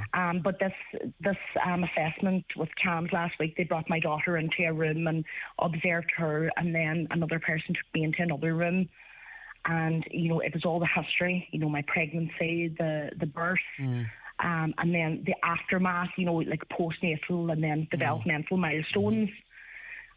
Now I do know that after that process, then they have to go to the school to do a school observation. But I suppose the problem they're facing is at the moment they don't have a consultant, and they're trying their best. Believe you me, I'm as frustrated as the next person. And probably before I went up to CAMS last week, this conversation with yourself would have been very different. Yeah, I would have been very angry, and I am angry at whoever is in charge of CAMS, because they're leaving children and families with no support. But when I seen the staff themselves, I walked in and my eyes opened, and I thought, you are trying your best. And the person that was dealing with me, she was giving me leaflets and trying to, go speak to this person, go on to ADHD Ireland, but for me, I don't know, it's the HSE or is it the government? who's to blame, but somebody has to be held responsible for this. Yeah, well, CAMS say they acknowledge where there continue to be gaps and weaknesses in the current service, with work ongoing to expedite the recruitment of key frontline staff, and that's something we're going to be talking about now in terms of the process with which has been that they're going through. But we've had contact from staff within Katie last week in various areas. They're at the wit's end themselves, and they don't know how long they can stick it out because they're so frustrated. But this comes down to your daughter, and you want her to progress as best as she can, but with every waiting moment, I presume, and you've already mentioned it yourself, things get worse, and then you have to try and live with that. And it must be so. Must feel so helpless in not being able to do enough to help your daughter, and then we have agencies like CAMS and the HSE who you feel are letting you down. And you see, I'm very much under the mind frame that when my daughter is supported, it's going to have a ripple effect. That whenever my daughter is given the right environment to be able to reach her potential, then it's going to have a positive impact on the home, and then they're going to be able to put supports in place for us to be able to help her, function in society and, to be able to move forward with her life and to enjoy her childhood. But I would agree that the staff are severely under pressure, and it's whoever's sitting at the top, Greg, they should be held accountable for it. Now, and obviously CAMS isn't my only battle that I have to deal with, unfortunately. So the assessment of needs, So you're also dealing with the children. You're also dealing then with the Children's Disability Network teams. No, I'm actually dealing with the assessment of needs. So you make an application to them. They basically organise. So that's where my daughter's dyspraxia or developmental coordination disorder was assessed. So everything was great. We got the assessment. And then next thing, everything went quiet within the AON, or the assessment of needs. And I rung every 2 or 3 days for about 2 months, was getting no phone calls back. Nobody contacted me by emails. So then I went on to the HSC and I filled out your service, your say. And within 3 days, somebody had rung me from the HSC, and I explained that we're meant to be on the AON process. I've heard nothing from nobody. Nobody's contacted me back. So this lady rung me back a few days later, and she told me that the manager of the AOM would be ringing me. Within a few hours later, the manager of the AOM rung me to notify me that the position is currently vacant, and that it could be at least 2 months before that position is filled. So the AOM is there to support the parents, to support the child, to get assessments. There's nobody in that job at the moment. Then you have to fight to get your child into CAMS to get the supports they need. And as a parent, Greg, it's like you're constantly hitting a brick wall. And it does, emotionally and mentally, it does take a toll. And there's more than this, and there can often be other children as well, and there's the whole family's impacted. Okay. Yeah. And we'll inquire again, but they're going to say that they don't have the staff, they can't fill the positions, they're trying their best, they're expediting it and expediting it and all that stuff, Katie. But listen, stay listening.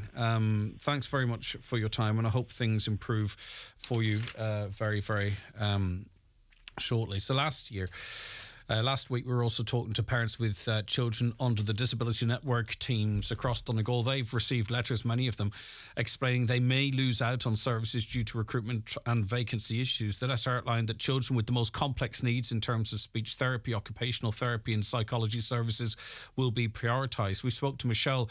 Her daughter has Down syndrome and says early intervention is key, and without this, her daughter and many other children will miss out on the ability to walk and talk. And speaking on this show, she said she'd resorted to taking webinars online in a bid to be able to help her daughter herself. We have never, ever seen a speech therapist, which supposedly you're meant to see from around 8 months for the help of eating and movement of the mouth and all. We've never seen an OT. We did have physio up to about a month ago, and that's all gone. So as a parent, now I have to actually train myself in speech therapy. Katrina was also on the show. Her son has autism. She says that skilled people in Donegal are leaving because of the cost of living crisis. I have a friend that has 2 skilled children that have just qualified in occupational therapy and speech and language. They have qualified, but what's keeping them here? The cost of living is too high. They can't buy a house. It's you get the skills, but then boom, there's another thing blocking.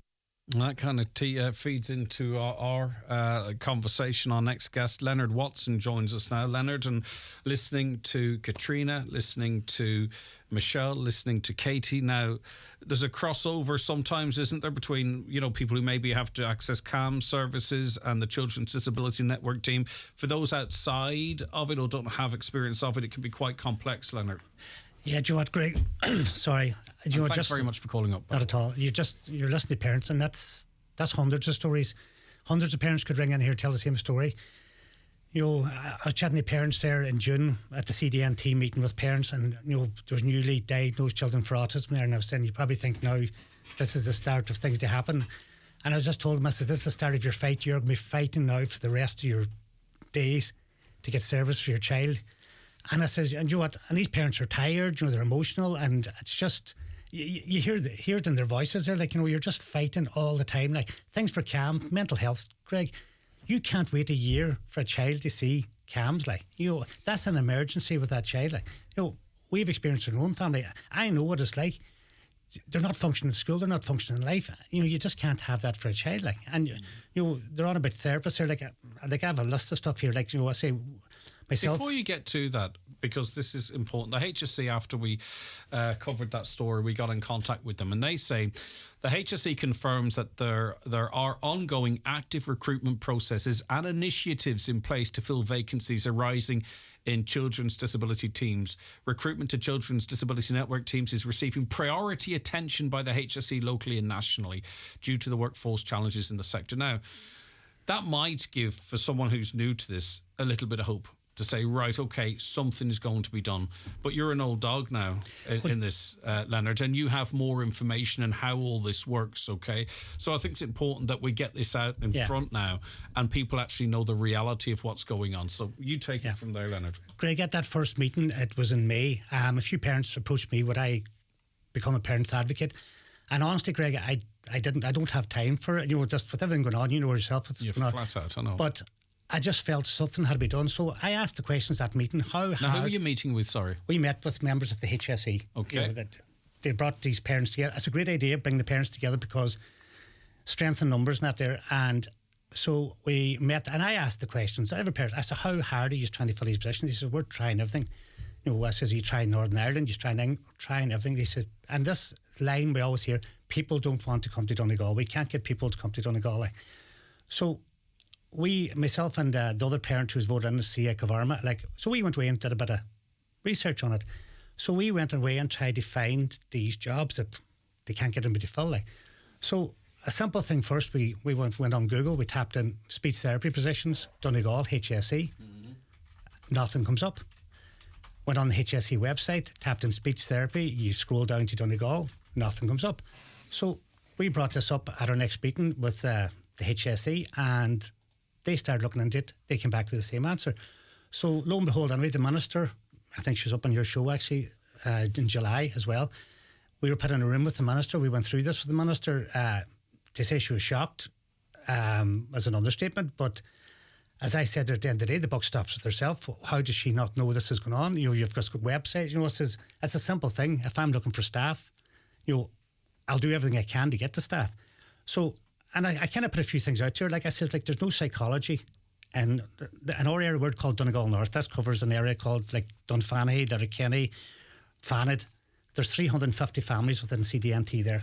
There's no psychology for that area. There's 3 positions open, Greg. Mm-hmm. So to me, when you lose one position, you're in bother there. But to lose 3 staff members and have nobody, that's since last November. So now families who are looking now to get their child diagnosed with autism have to go to Belfast. You're sending families to Belfast. There's enough going on in their life, but you're sending them to Belfast and they diagnosis. Yeah.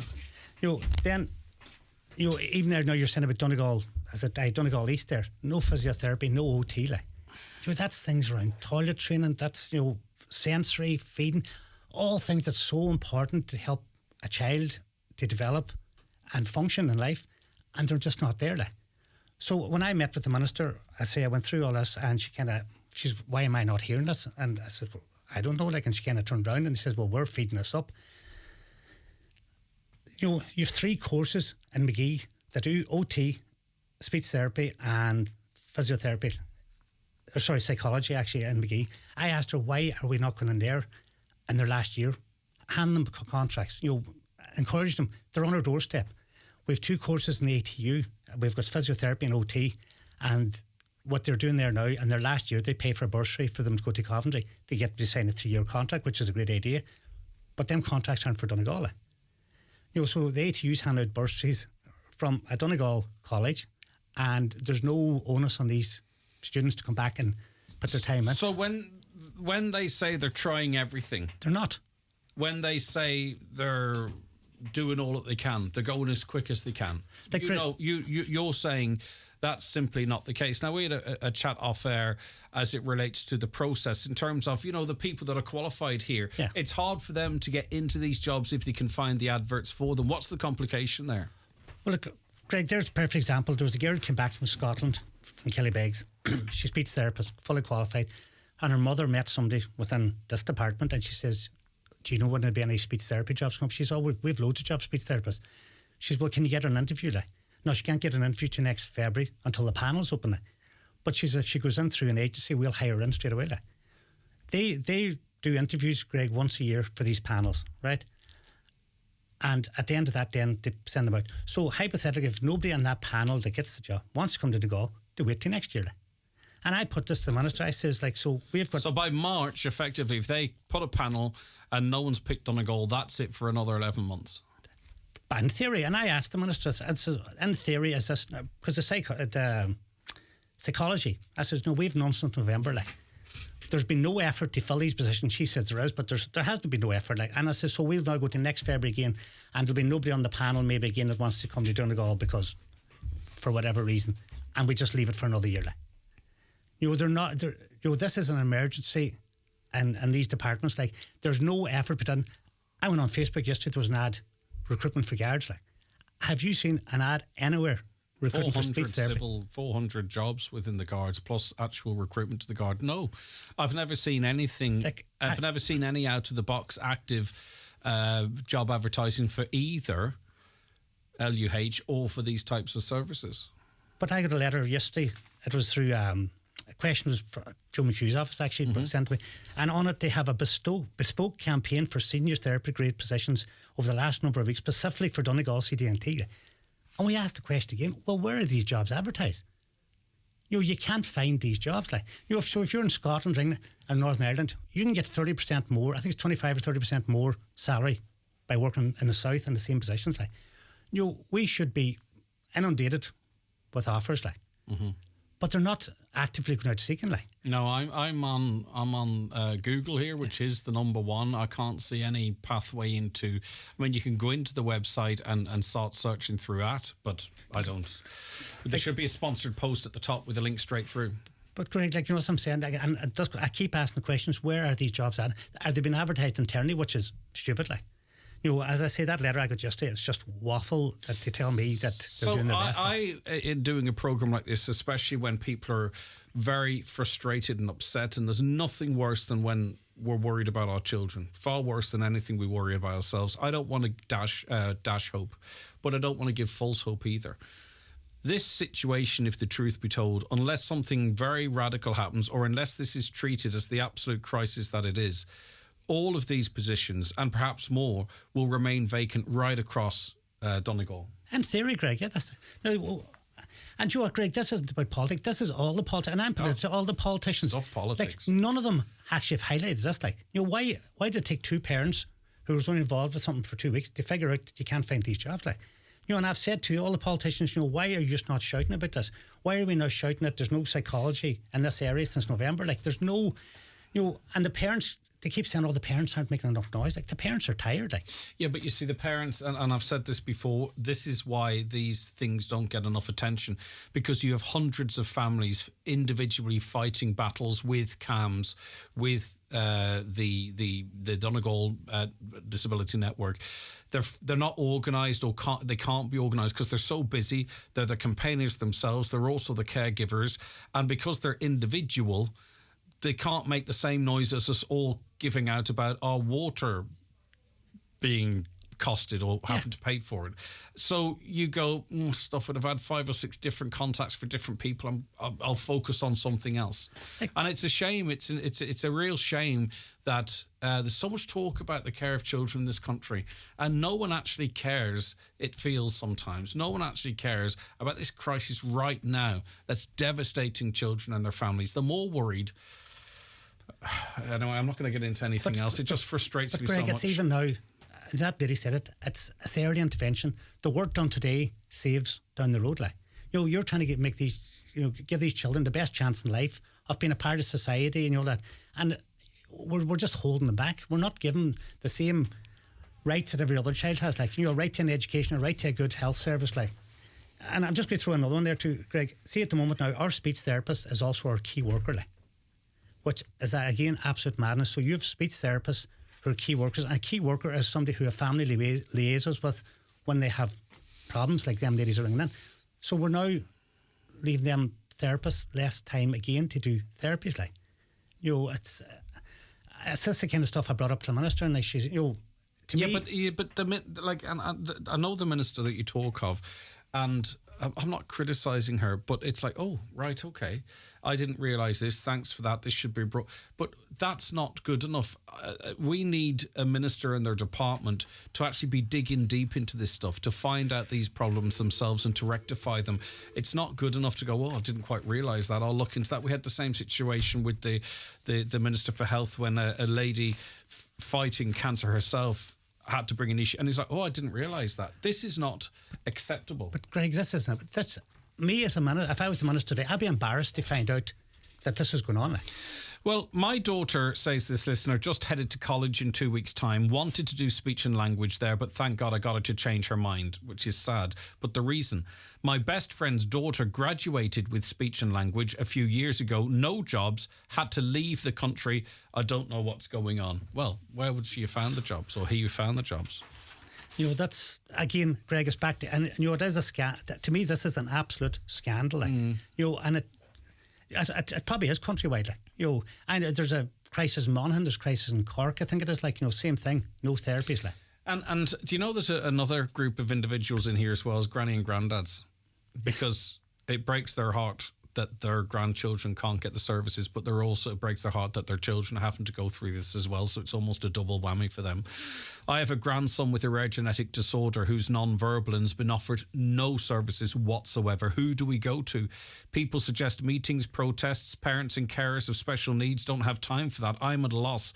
I don't know how my daughter, who works full-time, does it all. I worry for when I pass away, as I'm elderly.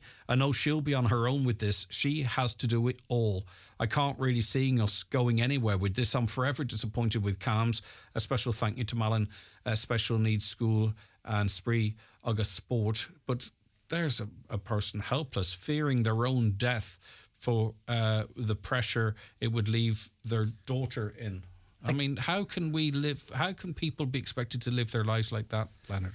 But like, Greg, there's a lot of families out there not living like... I heard a lady on one day on the TV, and she was saying that the only thing she wished for was her son would die before, so she knew he'd be safe. Like, I've heard that. And that's so sad. Like, that's... I've heard that said to us. I've spoke to people up here that feel the same.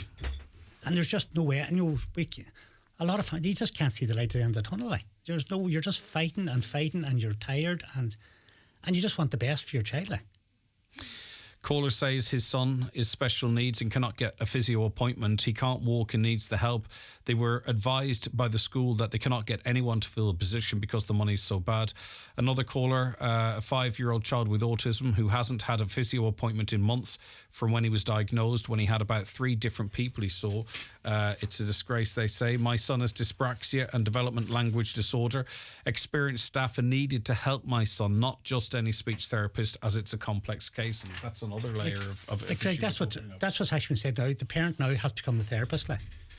So with everything else, we heard from Michelle doing webinars. Yeah, but also working and also looking after other children and trying to live a better life too, like, have some kind of normality in their life, like. Is there a solution? What do you think? Well, firstly, advertise the jobs where they can be seen. Headhunt people. Actively try and recruit. But Greg's not even that. I'm just going to say. So what else? You tell me, Leonard. Like we probably have, with in CDNT, I'm sure there's maybe 11 or 1,200 families. Absolutely torture your politicians now. Your councillors, your politicians, because this is embarrassing, Greg. Like these are children. It's not you can't emphasise enough. This is children. Like. This is children who need help, and we're doing absolutely nothing to help them. Like. Not to do anything to help families. Like. As I say, that letter yesterday was just waffle.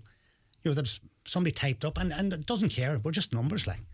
To say that we have a special team in there, we're spitting special this and special, use nice fancy words, and then you go look for the job. Like I thought maybe they've sorted out. I went on Google yesterday. Absolutely nothing. Yeah, and expedite. What does that even mean? And who's expediting? And because they're faceless, yeah, we can't really hold anyone to account. There's no accountability because it's a faceless organisation.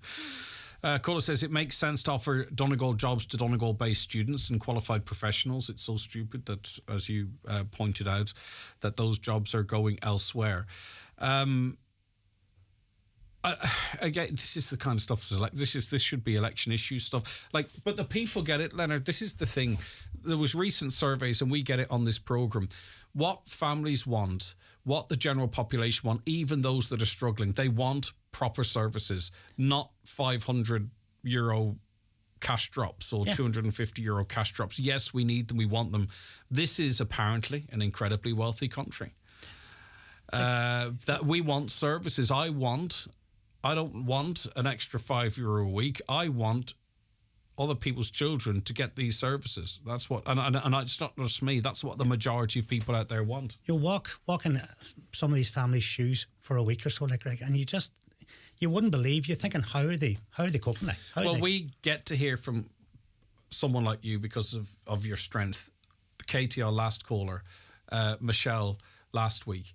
But how many are finished, that they're dry, they can't even muster the energy to get angry anymore and come on a radio programme or to text it in? There must be in their hundreds across the county. The amount of families I'd be chatting and say, do you know what, I'm fed up, I'm going to walk away. And you're telling them, don't walk away, because do you know what, your child has a right to the services. Like, people are now saying, I'm going to try and go private. That's not the answer. That's a sticking plaster. And I still go back to the fact we're sending children to Belfast now to get diagnosed for autism. To get that actual word that your child is autism, it's tough, like. Mm-hmm. And you're sending people 2.5 hours up a road and back down here. Maybe people from Anishona, far side of the county, like, there's no thought or care, like.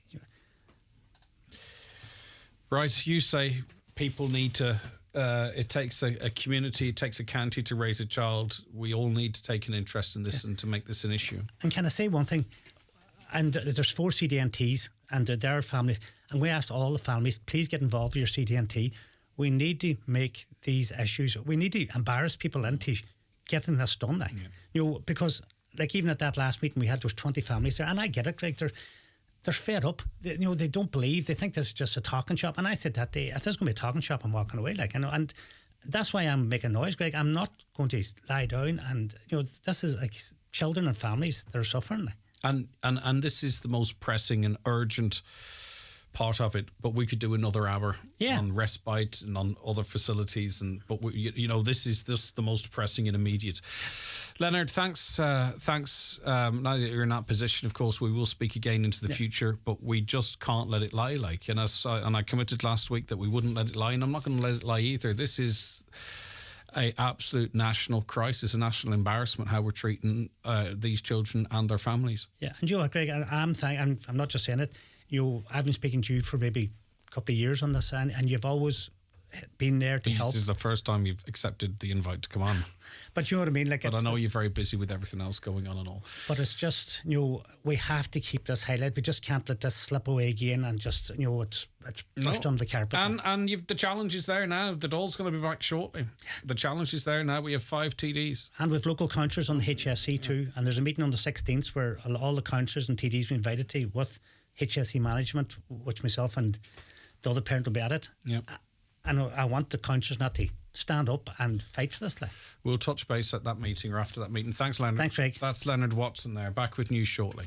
The 9 till noon show in association with Fit20 Letterkenny. Get fitter and stronger in just 20 minutes. Train once a week with a personal trainer in a climate-controlled gym. Increase strength at any age. Visit fit20.ie to book your free session. Is minic éon éfachtaí faiban na féchas fersanta haar chórsaí airgid a siobháin. Is it the ruddy nach meanling I go horchtorgo a jetach a vet in a gooslen or ma. Gwillan strosert, tin cadrip in ulcus. Jetach se moho go willan selig titama se chéle, ach tá cower file. Fire asher and moher le service doch vinach den heren. Agreed navsblach a chaurian le faiban na féchas fersanta rétag. Feg back and track punkai le takiach to realtis na heren. Sale, sale, sale, with over €150,000 of reductions across all used stock. This is not to be missed. Test drive any car at iMotors and enter a draw to win €1,000 cash. Yes, €1,000 cash to take a test drive. Ends September 16th. When you buy, choose one of the following offers: 12 months tax, free ceramic coating, 24 months warranty, or your first finance payment covered by us. Low finance rates available. Check our website for all T's and C's. You will not want to miss out. Visit imotors.ie for more details. The Olive Grove Pizzeria is now open at the new Smokes and Grills restaurant in Letterkenny, serving freshly made, mouth-watering pizzas every Wednesday to Sunday from 12. To celebrate the opening during September, a 12-inch pepperoni pizza is just $7.50. This great deal is available to sit in or take away. The Olive Grove Pizzeria at Smokes and Grills in Riverside Retail Park, Letterkenny. Call 9113333 or see Smokes and Grills on Facebook. New football boots just arrived at Brian McCormick Sports. Adidas X Crazy Fast in new white, green or classic black. Adidas Copa Pure in classic black. New Puma King range in soft ground or firm ground. Kids football boots for all sizes in many new colours. Match up your boots with an Adidas or O'Neill set of socks and shorts. Brian McCormick Sports, your football specialist. Click on bmcsports.ie or call in Main Street, Letterkenny.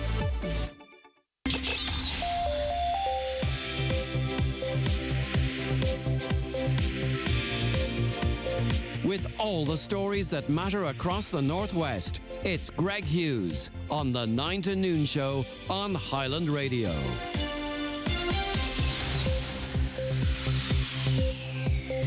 Okay, still loads to come on the show in the last hour. Stay right where you are, and why wouldn't you? Because now we're going to get a very latest news update, and we'll say good morning to Donald Kavanagh. Thank you, Greg. Good morning. Gardaí are appealing for information and footage after 3 people were injured when a car struck an outdoor seating area at a licensed premises on Tyrconnell Street in Donegal town last night.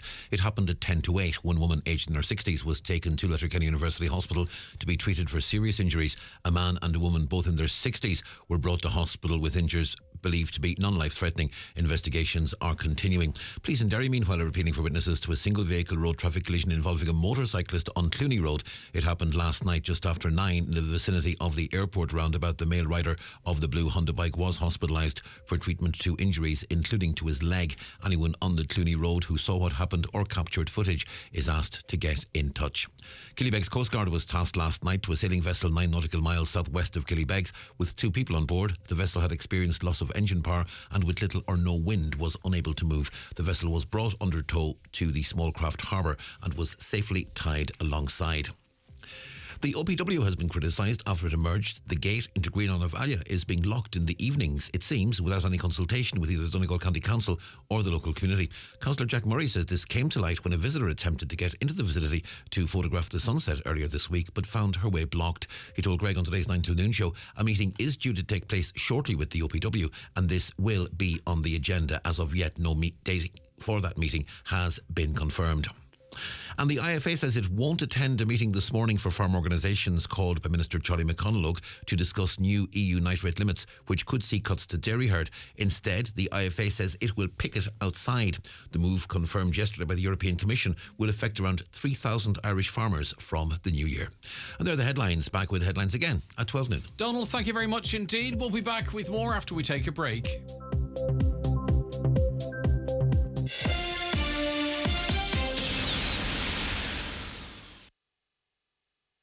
The 9 till noon show in association with Fit20 Letterkenny. Get fitter and stronger in just 20 minutes. Train once a week with a personal trainer in a climate-controlled gym. Increase strength at any age. Visit fit20.ie to book your free session.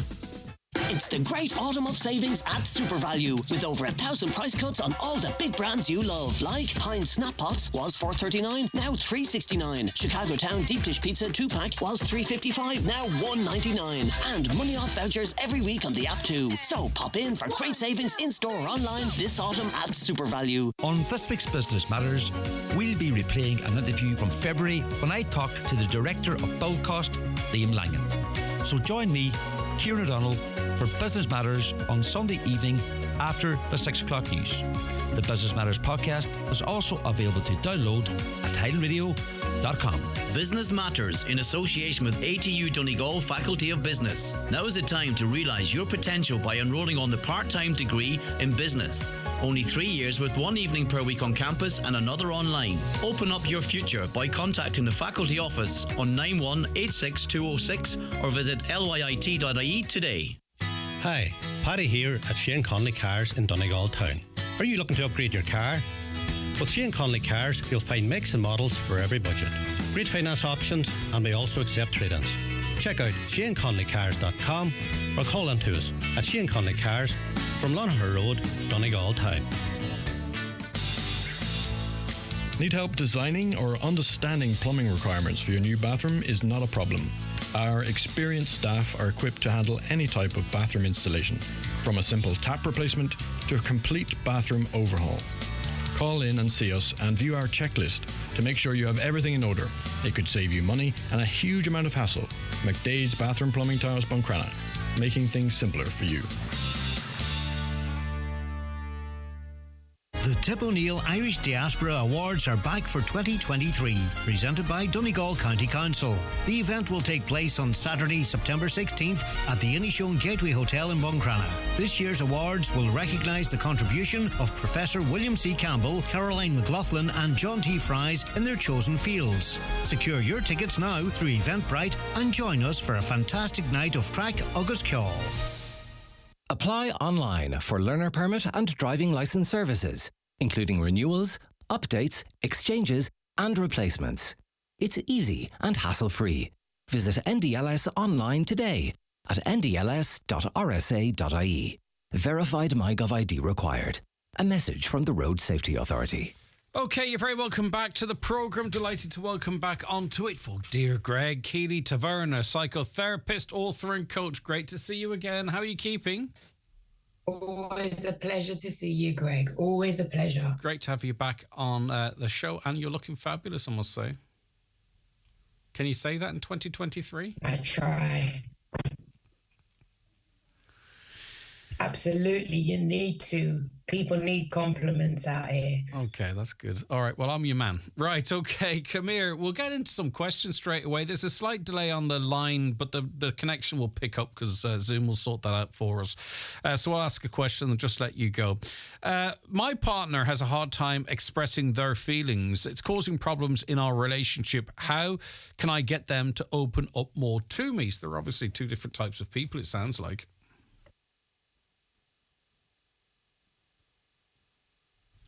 I don't know. Katie's frozen altogether. I'm going to kick her out and bring her back in then, I think, because that looks like it's not going to rectify. Right, Katie, are you there? Some sort of stereotypes about men. Katie, just 1 second till this sorts itself out, and then you can go into answering the question now. I think we're back connected again.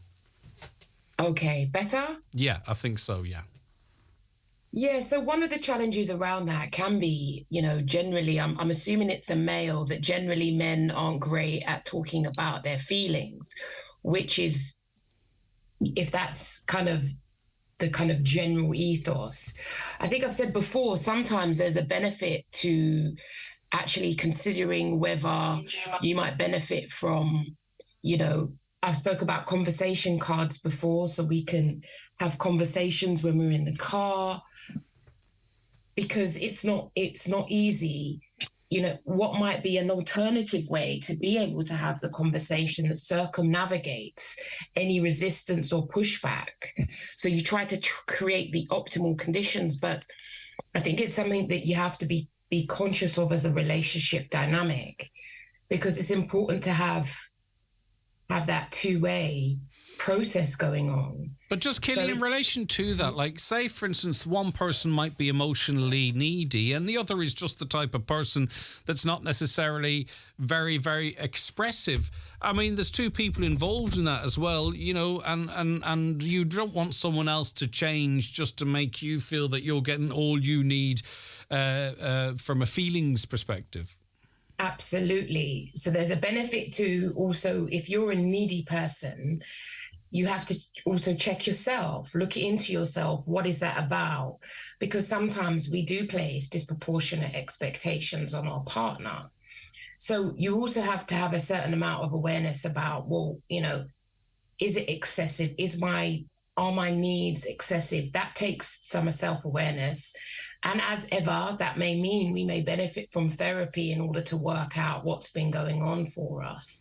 But I guess there's a place to meet in the middle, which is about compromise. Some people aren't great at words, but they may find other ways to express themselves through song, sometimes through writing, through actions. This also taps into people's love languages. So for some people, that is going to be about, acts of service, communication, or aspects that are important. But also, in terms of your own preferences. And that's where we experience a clash, whether it's with same-sex relationships or not. But, endeavoring to start a communication. Like I said, conversation cards can be one way. It's not the only way. But there is a benefit to seeing where there is room for compromise. And I presume, is it okay for people not to share elements about them, maybe how they think, or if they suffer from anxiety or what have you, that they want to deal with it themselves? They don't want necessarily to share it with a partner because they might feel they've got a lovely partner, but they simply won't get it. Absolutely. Often, throughout the years, I have clients and they share every aspect of what they've done in therapy with their partner. And sometimes that can be helpful and unhelpful. We are entitled to our own private lives and to share minimally, if we choose to. How that impacts on the other person is a dynamic you'll have to encounter and hopefully work through or not. But there's a massive benefit to looking inwards. Sometimes as a therapist, I think sometimes my recommendations are always about therapy, but there's a benefit that, if you are needy, also checking that out, because it can mean that we place a disproportionate expectation, but also expect somebody else to be emotionally articulate. And they may well not be. And I suppose we have to find our own place in the world and not sort of do it as a reference point to somebody else. And a conversation might reassure that person that they can have a happy relationship, but their partner doesn't have to tell them absolutely everything that they're feeling at any given time, or that they love them all of the time. Absolutely. And that is about, and the challenge is when it becomes a demand, it's not a healthy place for the relationship to evolve into.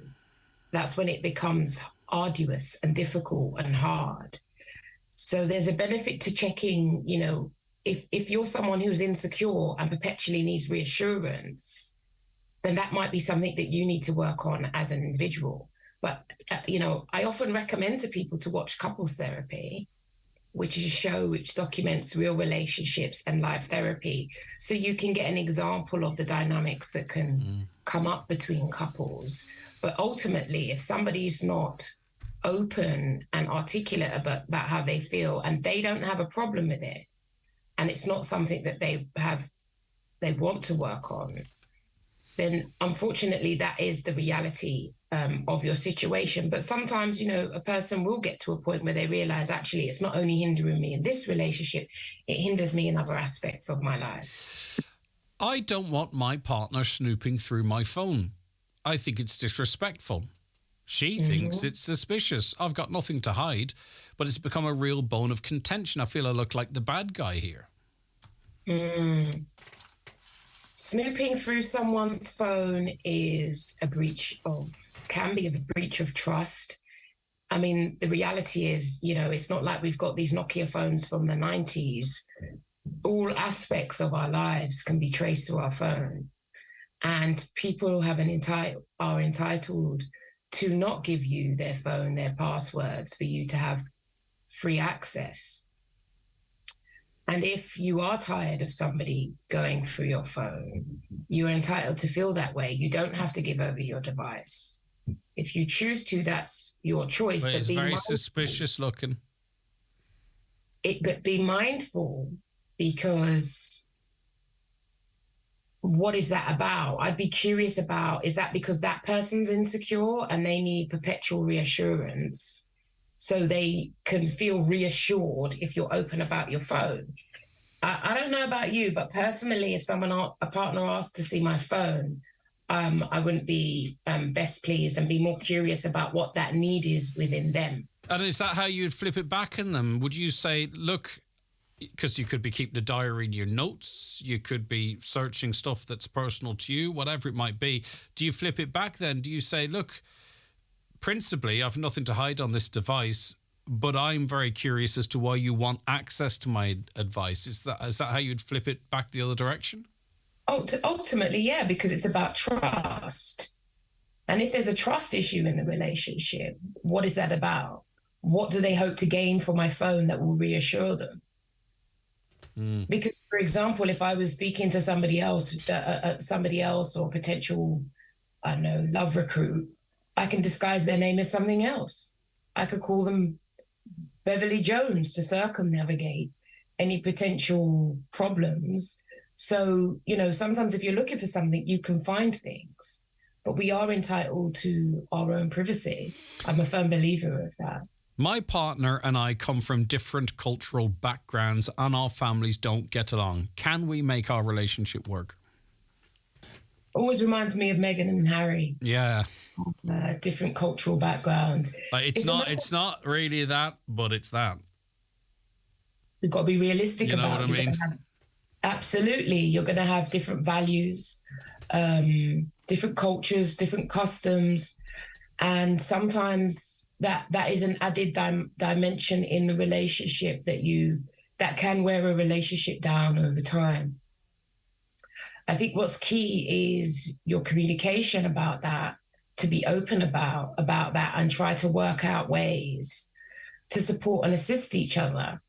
And sometimes that may mean you may not want to go to the family christenings, bar mitzvahs, weddings and so forth, and how your partner may receive that. This has come up a couple of times in the past, Katie, and it's the one, and I might be reading you completely wrong. I think it's the one issue that you perhaps feels one of the more difficult to overcome because of the level of sacrifice that both partners might have to give and the pressure that would put on any relationship, as strong as it might be, and also how healthy, even if you did find a way to not have interaction with your other half's family or for it to be muted or arranged, is that really any way to live your life? Now, I could be reading you completely wrong, but it's come up a couple of times, and this sounds to me like it's one of the more difficult circles to square when we're asking relationship questions.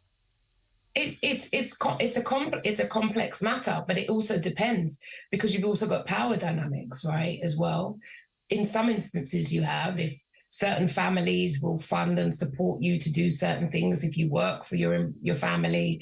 So it's all unique and individual, but also the partners also have to communicate with their family about appropriateness and what's appropriate and what's not appropriate. So it's not just, both parties have to be able to communicate with their families too, to make their families aware of, comments about race, class, that it's not appropriate.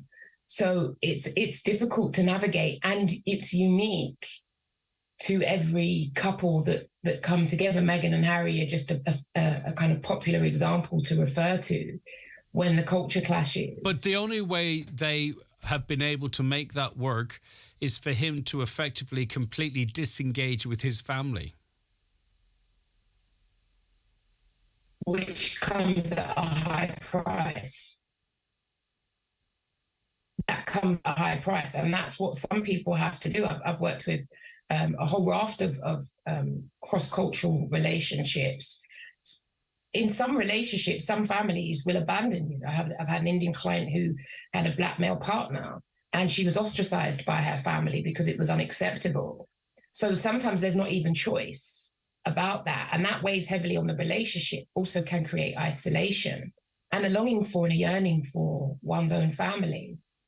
So it's a massive dynamic to consider. And when you add factors like religion as well, it's workable, but there's something that needs to be solid within the relationship. But then you have children, and then it's not just decisions you make for yourself, it's the decisions about whether that could complicate access to wider family and grandparents. It is so complex. A caller says, my partner keeps siding with his mother over me on silly things. I feel like there are jokes too at my expense. I think he's going to propose soon. Sorry, it's just that it just sounds like the person doesn't know what to do. But at what point will it be on my team? Will he be on my team instead? So it feels like you're siding with his mom. Jokes in front of the family, I presume, at her expense or his expense. I think it's a her. And he might be getting down on one knee soon. So, they want to know, will he be on team her at any time soon? These are really important dynamics to pay attention to, because if you're dating a mama's boy, then the reality is that is likely to be a dynamic moving forward. There's value in having the conversation with your partner about your irritations, be able to back that up with examples and see where that takes you. If they go into denial, they don't know what you're talking about, or why do you look at it like that, then that's really unfortunate, because it means it's some place that they're not prepared to look at. They're not prepared to look critically at their behavior. So it's very frustrating and unhelpful. And I think it's about setting your boundaries about things not being acceptable. And if it feels too uncomfortable, then you need to think about what best you do to either avoid or circumnavigate those situations. And now's the time, isn't it? Because one could get caught up in the whole proposal. Next thing, everyone's planning weddings. You can't really pay attention to all of that. Then you're under the same roof, married, and the problems are still there. Now, whilst they have this foresight, Absolutely. Now is the time really to test the waters, I think, yeah? Absolutely. Have the dialogue. Is there anything to suggest that that person who's a mommy's boy, as you describe, would then start, maybe if they have children, siding with the children over his partner? Or is it perhaps a dynamic in the relationship he has with his mother? Well, I guess it depends. You'd have to work out whether when they're in crowd, they have a desire to people please. So it doesn't mean it's a prerequisite for how they'll be when they're a parent. But it is a dynamic to pay attention to, because that can be undermining, it can be humiliating and embarrassing. So for now, I'd rather think about it in isolation. Doesn't necessarily mean that if you had children, they would. But it may mean that you may find his behavior distasteful around his mother, and that can build resentment And it's something that is best there in the present rather than later, because it will only continue. Yeah, I think to some extent, whilst they might have difficult conversations to have, they're in a better position than considering this down the line. My partner, this is the last one we've time for, Keely. I know you're very busy as well. My partner wants a baby. It's not that I don't want a baby with them, but I feel we aren't really ready financially, and I don't know what to do about this situation. Well, some argue that there's never a right time to have a baby, that there's never enough money, it's never the right time. I think, as ever, you need to communicate about where you're at and the fact that you're coming from different places in terms of child, when you both want children. That's an important dialogue to have. And I don't know, I'm a believer, maybe this sounds naive, but there's always a way to be found. There's never a perfect time. And obviously, as women, we have to be mindful, of our age. And I think there is many challenges in our times with people wanting to pursue careers, get the job, get the house. And that is totally understandable. Yet we have a biological clock. But I think it's important to start having the dialogue, talk about it, and talk about what your timeframes are. Do you think that person really needs to ask themselves, is it about the money? Because maybe then if they get good jobs, they might say, well, we really want a house, or we need a long lease somewhere before we can have a family. And then if that's, we have to do the house up. Like, do you think that person needs to look inwards and say, really, is this about whether or not you can afford nappies and milk? It's tough, right? But for most, it's manageable because you're not going out. Definitely. And the reality is, and like you said, you could get hooked on the money and the money be an issue, but actually, is there something underneath that? So my question would be, put money aside and, think about, what are your timeframes? What are the timeframes that would be ideal for you? And that just separates the money from, in terms of your own desires, in terms of when you want to become a mother, so that you have an idea and then begin to communicate. Because clearly it's not just about money, it's also about that person doesn't feel that they're ready yet. Yeah. Keely, so when do they think? Well, see, that's it, and that's what they need to be really careful about. Thank you so much for your time again today. We really do appreciate it, Keely. And you do work with individuals, with couples, and just like we've done it now, it's very easy to do it remotely, and sometimes actually maybe it's even better. So if anyone has any issues that they wish to contact Keely about, give us the contacts again, Keely, please. You can find me at keyforchange.com. And you're so clever. You spelt it both ways, so you don't even have to clarify what we're talking about. Exactly. Thanks so very much indeed. You're in London, aren't you? It's lovely and warm. We were over there at the weekend roasting. Absolutely. Hydration time. Keep that water going down. All right, Keely. Thank you so very much. Take care of yourself. We'll be back with more after the break. The county's #1 talk show, The 9 till Noon Show on Highland Radio. The 9 till Noon Show in association with Fit20 Letterkenny. Get fitter and stronger in just 20 minutes. Train once a week with a personal trainer in a climate-controlled gym. Increase strength at any age. Visit fit20.ie to book your free session. Charlie McClafferty Funeral Directors, serving Letterkenny and the surrounding areas for over 100 years. Charlie McClafferty Funeral Directors. Let our family take care of your family and guide you through a difficult time. The new Corolla Hybrid Electric range is here, and the Corolla Cross SUV is the latest addition to the iconic family. Spacious and beautifully designed, it's perfect for growing families everywhere. And it's available to order now at Kelly's Toyota Letterkenny and Mount Charles. With exceptional electric drive time and no plugging in, the next generation is ready to take over. See the new Corolla Cross today at Kelly's Toyota Letterkenny and Mount Charles. Toyota, built for a better world. Terms and conditions apply. You could run, you could dance, or you could just breathe. The Bernardo's Big Active, supported by Aldi, is happening in schools across Ireland right now, and it makes doing good feel great. It gets classmates of all ages active while supporting their mental health and well-being. The Bernardo's Big Active, supported by Aldi, will raise vital funds to help Ireland's most vulnerable children. Sign up today at bernardos.ie/big active. The Loganair Big Take-Off Sale is now on. Fly from City of Derry Airport to London Heathrow and more. Save up to 15% off over 2 million seats during our biggest ever sale. Or get a whopping 20% off if you're a Clan Loganair member. Fly with me. Hurry, book by the 12th of September. Travel from the 2nd of October. Subject to availability, exclusions apply. Promo code required. See loganair.co.uk. Loganair. For all the times. Highland Radio time checks with Expressway. Travel Route 32 from Letterkenny to Dublin when you book online and travel for less.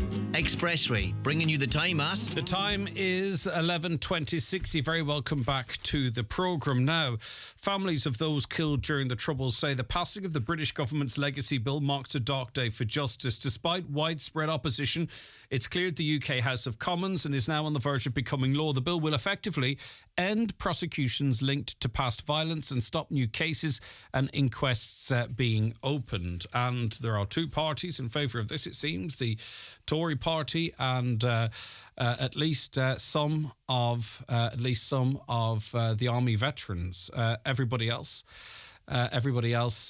strongly opposed to this. Senator Niall Blaney joins us now. Senator, good morning to you. Again, well, why do you think the Conservative government is pushing this through the way they have? Well, it's said, Greg, that they made a promise to veterans, and apparently there's quite a lot of veterans in the UK, and a lot of them, not a lot of them, but there are some key people within the Conservative Party, and they got a promise back from Boris Johnson when he was PM that this will be the approach. It's a reckless approach. We've been over it all before. It's the one thing in this island across north and south that every party in Ireland agrees on. This is the wrong approach. There was a new decade approach agreed by all parties when they were sitting in Stormont. New decade, new approach, and this, there was a strategy in dealing with all of this. British government have now moved unilaterally against everybody's wishes, and it's reckless in the extreme, to say the least. And I suppose the next steps, Greg, is pushing our own government, and I don't expect to get much pushback, if any. I expect to see the Irish government take a case to the European Court of Justice. And I'm sure victims will. Sorry, I beg your pardon, Al. I'm sure victims will as well, because I can only imagine what it must feel like when you've been campaigning for justice for as long as many of these families have, to be told then, well, I'm sorry, there is no justice. The murder effectively didn't happen in the eyes of law and order. I mean, what kind of a civilization would want to stand over that, where you throw families under the bus in that way? Oh, absolutely. And I'm just waiting a call from Grania Taggart. Grania is probably the senior solicitor in Northern Ireland for Amnesty International. And I suppose Grania's claim to fame, her most recent claim to fame, she was the one that led the case in relation to Aidan McGillespie and the investigation of the shooting of Aidan by a British soldier. And they got their answers earlier on this year. And there are many, many other cases that are ongoing where people are seeking justice, but this would take an end to all that. And it does nothing to help the healing of the past. It actually acts against the wishes of those most affected that lost loved ones. It is no way to move forward a peace process. It's reckless and extreme. And as I said earlier, Senator, you know, the majority, or at least an awful lot of the victims, they weren't members of any organisations. They weren't Crown forces. They were completely innocent civilians, and now the innocent victims that can't move on, Greg, they can't get answers. This trauma is becoming generationalised.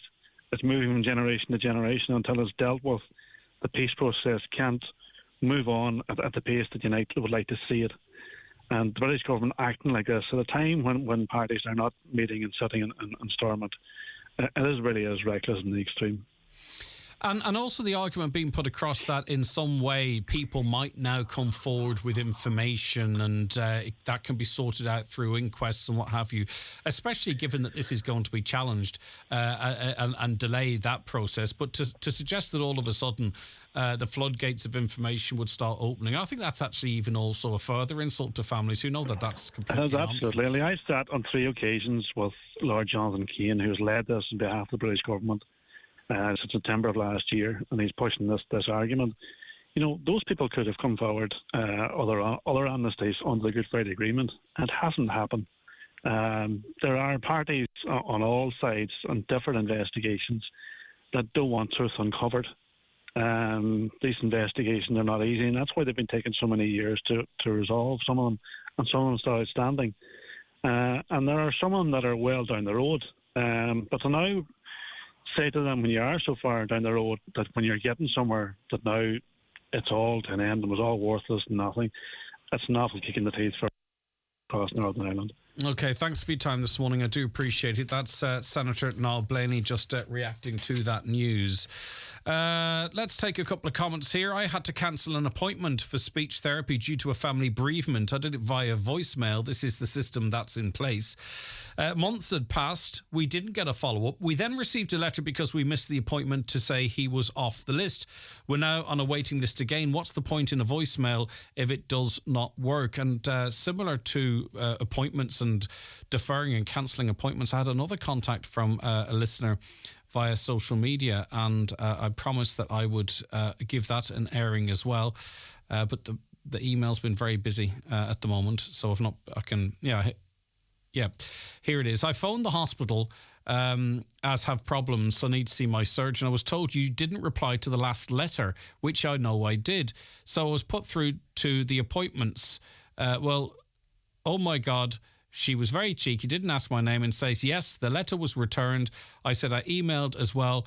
That's what's wrong. She says, and someone who's higher than me will call you. I'm in a lot of pain and don't know what to do, Greg. So there's the letter was not returned. Sorry, she said the letter. So the second person who went through says you didn't return the letter.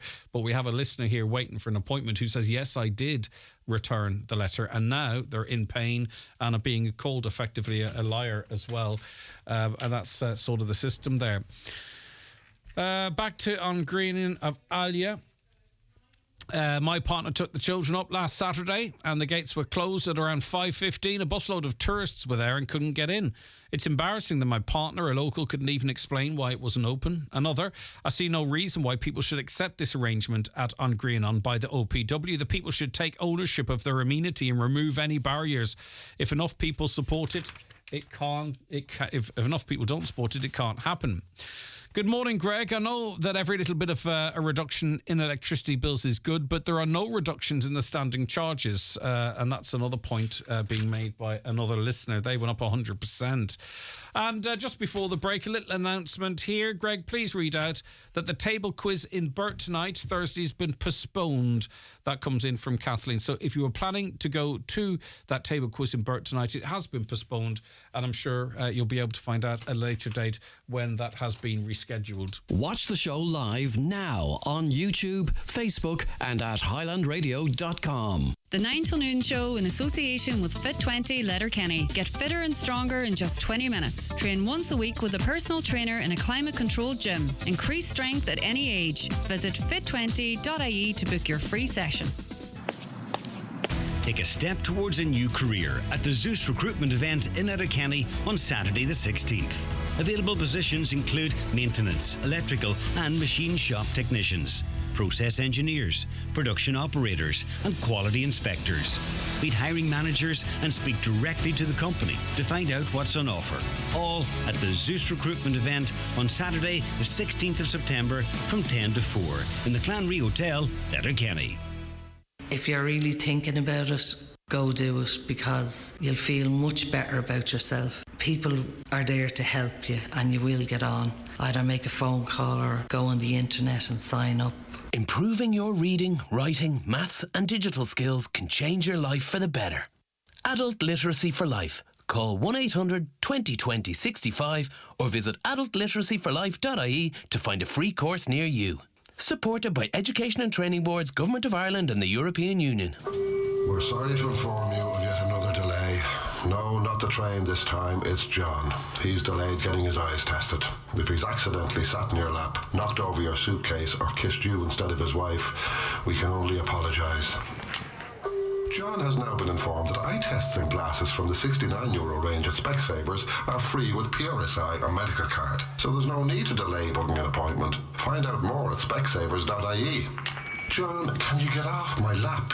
Harkins have been providing customers with quality fireplaces, stoves and electric fires for over 30 years. And now you can experience the elegance of luxurious worktop from Harkins. Their experienced craftsmen can fabricate marble, quartz or granite worktops to your specification. So, if you're planning a new kitchen or bathroom or upgrading your existing one, Harkin Fireplaces can provide a quote for your quartz, marble or granite worktop. Visit their showroom in Ballybogan, Lifford or call 9141109 or visit them online at harkinfireplaces.ie. We were chatting about sleeping and a new study out looking at our sleep patterns, and I'm so bloody average. I got a notification from a watch on the phone there saying last night I slept 6 hours 20 minutes, and apparently the average Irish person sleeps for 6 hours 22 minutes, so I'm spot on. Anyway, Anne-Marie Boylan is a sleep expert from the Sleep Care Company, and we're speaking about this study. Good morning to you, Anne-Marie. Really appreciate your time today. Good morning, Greg. How are you doing? I am doing good. Right, okay, so only around about 13% of us, the head hits the pillow and we sleep like babies, although that's always a bit of a misnomer, that. But anyway, the majority of us have issues with our sleep, and sleep is so terribly important, isn't it, Anne-Marie? It's hugely important. People think that lack of sleep just gives us energy, but actually it gives us so much more, you know, our concentration, how we feel the next day, brain fog, how we perform at work, how cranky we are or not with our colleagues, with our kids. So it's really important. It's one of the 3 pillars of health alongside nutrition and fitness. The biggest cohort is the late night scroller. We scroll through social media right up until the time we doze off. About 1 in 3 of us do that. That's not the best way to go to sleep, I'm sure. No, it's not. The late night scrolling is a killer, and actually as well, the survey which was conducted by DFS, it also shows that we are 2.5 times more likely to be on our phones at night before bed than our UK colleagues. So there is a big amount of Irish people doing this before they go to bed, and what happens is the blue light from the screens is going to interrupt our melatonin production, which is our sleep hormone, and that's going to basically say to our brains, I'm awake, and it's going to keep us awake or not let us get a good night's sleep. Yeah, and I think that can be symptomatic of other problems too, because sometimes if, you know, my mind's racing thinking about things, you sort of occupy yourself with your phone until such time as your eyes simply can't stay open any longer. So it's not necessarily we're fascinated with what's going on in the world of social media. It can be a symptom of other issues that are stopping us get to sleep. Yeah, and a good tip is to actually ditch the phone before bed. So that would be one of the things that I really suffered from when I had insomnia, was being on the phone.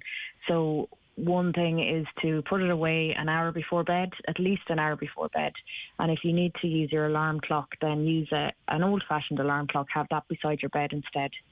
Because as I say, the blue light is really what's keeping us awake.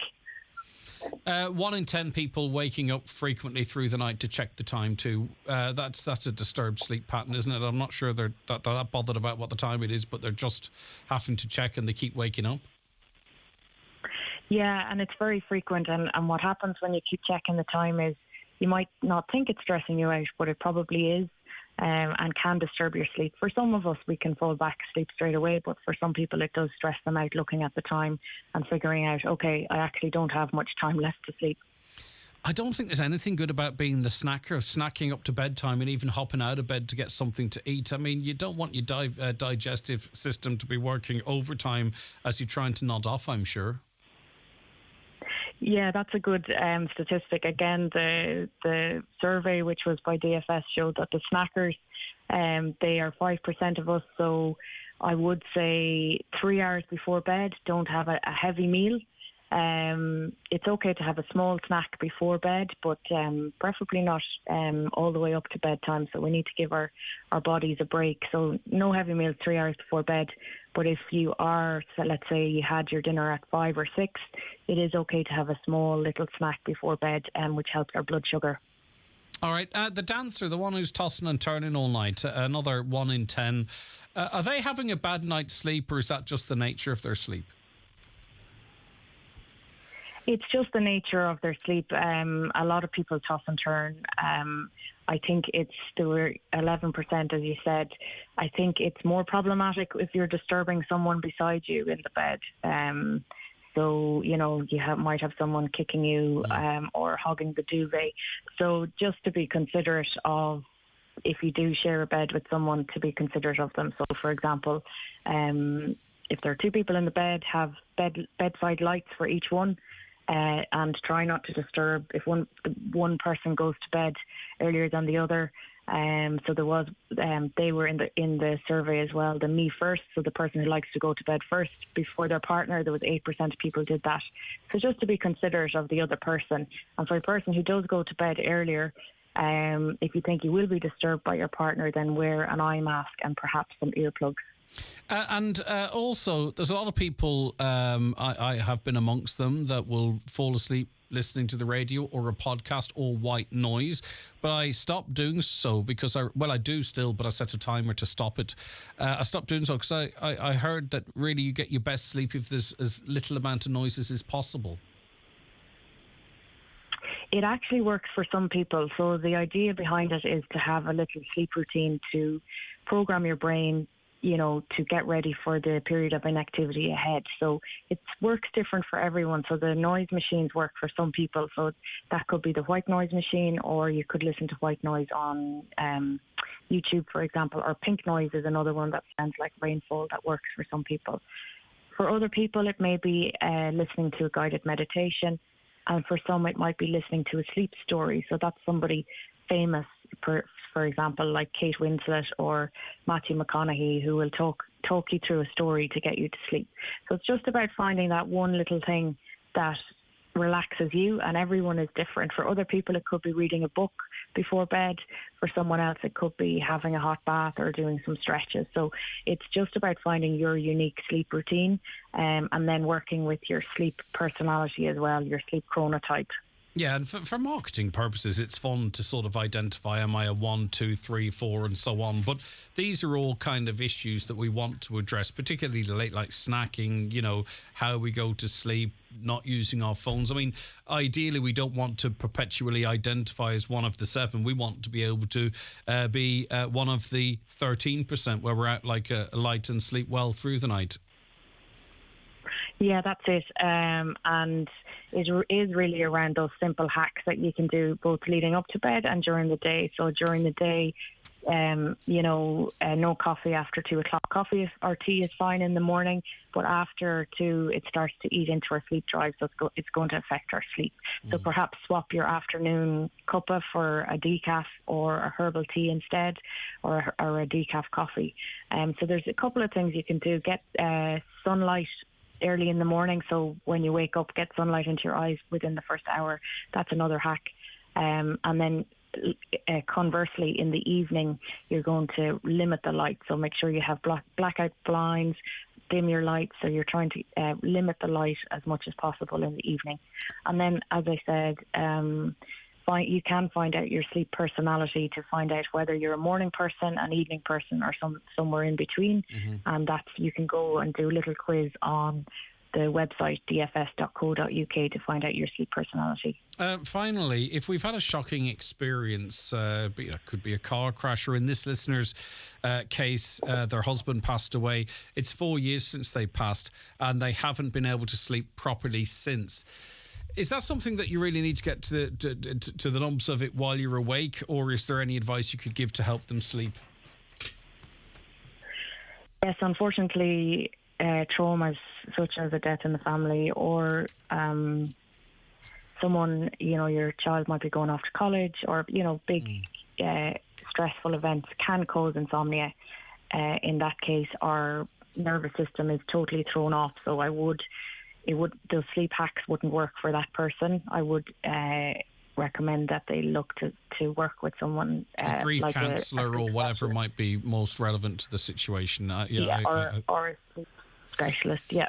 Okay, people can search out the Sleep Care Company to get more information. Anne-Marie is it Boylan or Boyhan? It's Boyhan. Boyhan, yeah. Of course, that's what I suspected. Anne-Marie Boyhan is the sleep expert with the Sleep Care Company. As I say, you can search them out for more info. Thank you so much for your time, Anne-Marie. The 9 till noon show in association with Fit20 Letterkenny. Get fitter and stronger in just 20 minutes. Train once a week with a personal trainer in a climate-controlled gym. Increase strength at any age. Visit fit20.ie to book your free session. At Centra, shop smart and feel good with great offers this weekend. Like Centra strip loin steak 360 gram, only €7. Selected barbecue meat, any 3 for €10. And until Sunday, Torres Vigna Sol, only €9. So shop smart, feel good. Centra, live every day. Enjoy a call sensibly. On this week's Business Matters, we'll be replaying an interview from February when I talked to the Director of Build Cost, Liam Langan. So join me, Kieran O'Donnell, for Business Matters on Sunday evening after the 6 o'clock news. The Business Matters podcast is also available to download at highlandradio.com. Business Matters in association with ATU Donegal Faculty of Business. Now is the time to realise your potential by enrolling on the part-time degree in business.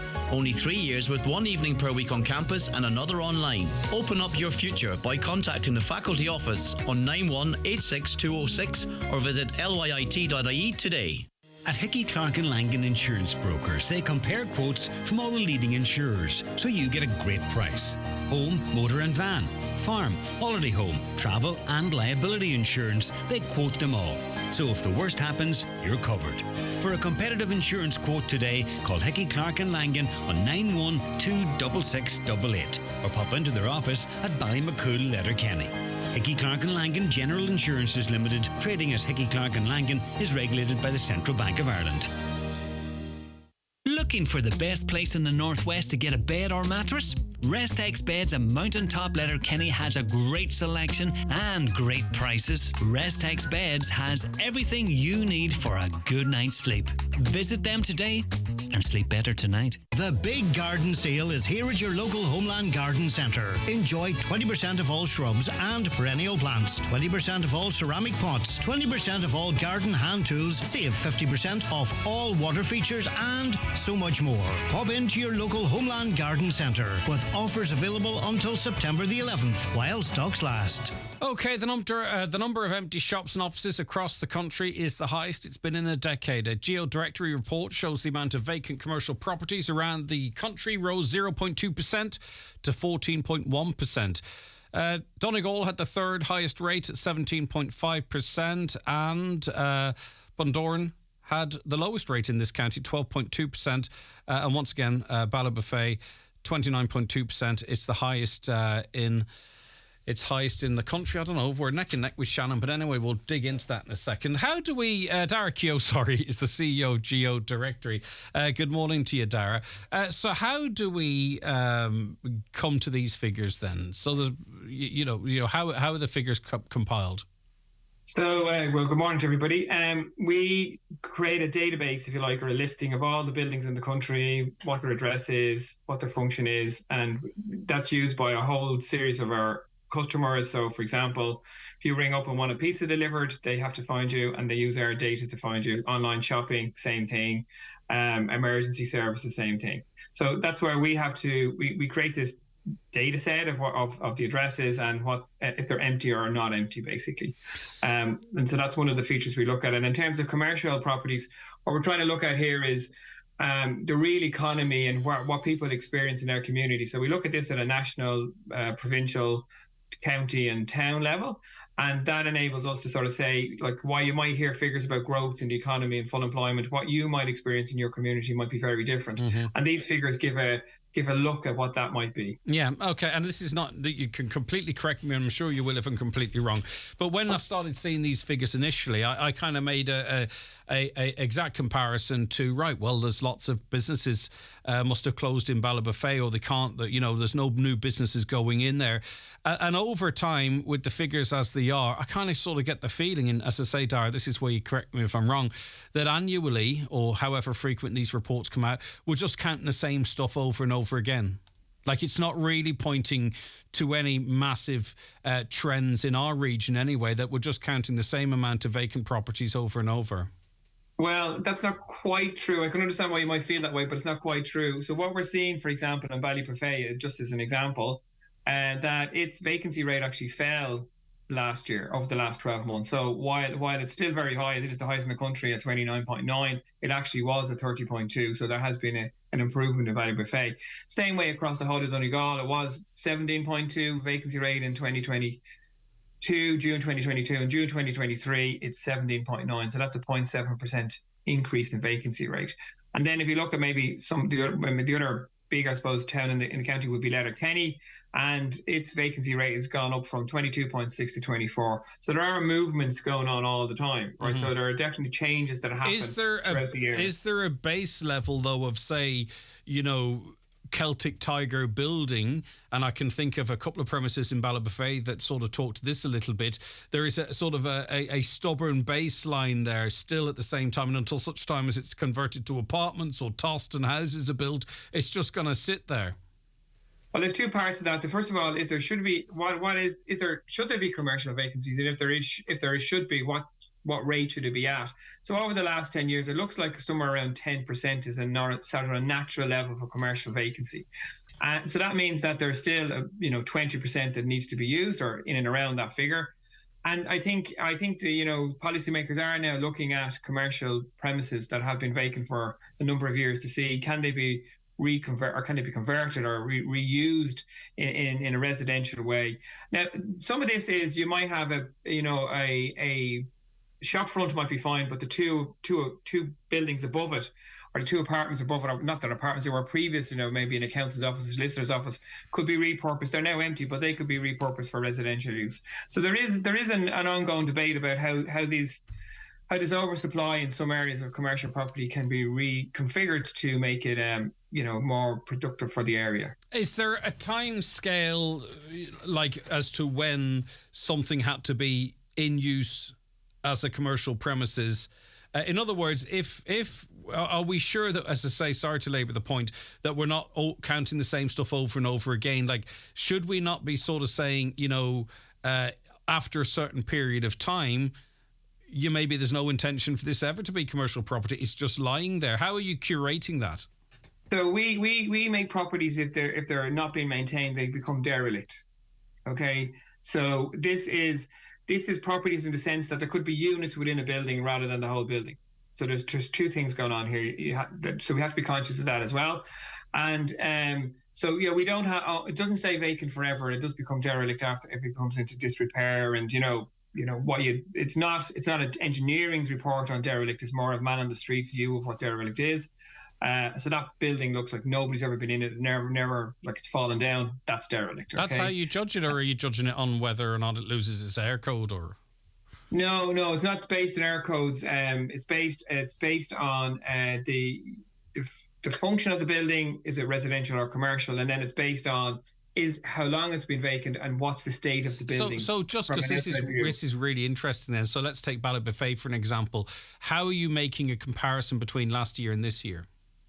So some of the vacants would be the same as this year as last year, but Ballybuffet vacancies has come down this year to last year. So some of the vacancies, now it could be that there's new vacancies, and some of the old vacancies have but what triggers, sorry, just so how does your company learn that what was once vacant is now occupied?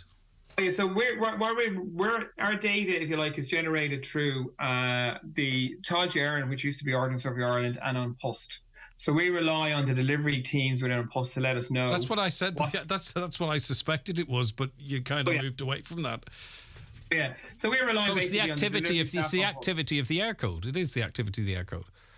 An air code can exist whether or not the building is vacant or used or derelict. An air code can be on it. So this is more what's happening in the our code is generated from our data. Okay, so we supply our code with the data that enables them to do their work. And what we're looking at here is saying it's not to do so much with the R code, it's to do with the functionality and the use of the building or the dwelling or the unit, depending on how you want. But the only way you can segregate out multiple offices, floors in a building is through where the post gets delivered. No. Yeah, so we have a unique identity on every. Yeah, that's what I suspect. Separate from an R code, it's a database code that we have that enables us to identify each unit within a building, and what the function of that unit is. So, how robust do you think this directory is? Very robust. I'm going to say that clearly, but it is. No, we have it. We obviously have a whole series of customers who use it, continue to use this, and give us feedback on it. So. We believe that it's very strong. It's never perfect because it's always historical, because we go into an area today, we leave it tomorrow, and things change. So we're always trying to catch up. But as in terms of a very good overview, I think it is a very good overview, and definitely in terms of providing a very strong trend line, it does that as well. And just very finally, if a solicitor's office closes and Argos closes, how are you know, where are the percentages there? Obviously, one's going to have a tiny floor space compared to the other. Yeah, so we don't measure this report. It doesn't measure square footage. We have square footage, but we don't include it in this report. So it's just a unit. You know, every unit is treated as the same. It's a unit of economic activity, and the effect is, from a commercial point of view, is that there's less economic activity. Now, what I have to say is there has been changes. There's a lot of stuff working at home. Exactly. So there has been changes, and that's partly why we might see an increase in vacancy, is that businesses are co-sharing. They're not using the same level of space that they needed before. And then in the retail sector, we're also seeing, which everybody's moving online, or not everybody, but there's an increase in the number of online purchases, and also how stores deliver that. So just very finally, if 8 businesses move into a hub, right? You know these hubs pop up. Yeah. If those 8 businesses vacate their premises and move into a hub, that would not adjust, presumably if they're in the same area, that does not adjust these figures neither up nor down. Well, if they could do, because if they're in 8 separate units and then they move into one unit, then there's 8 units vacant and one new unit which is occupied. So it would increase the vacancy by a number. Fascinating. Okay, Dara, thank you so much for your time. I just really wanted to understand the figures more, and you've really helped in that regard. Thank you very much indeed. Dara Keogh, CEO of Geo Directory. I think it's really important we start digging into those figures, as we just have. Our Thursday daily winner, Jared Cannon, well done. He's in New Mills. You're in the draw tomorrow for that 3 months membership to Fit 20. Okay, we're back tomorrow morning at 9. Stay tuned. John Burson's up around the Northwest next. For me, Greg Hughes, and Donna Marie and Niamh, have a great Thursday. The 9 till noon show in association with Fit 20.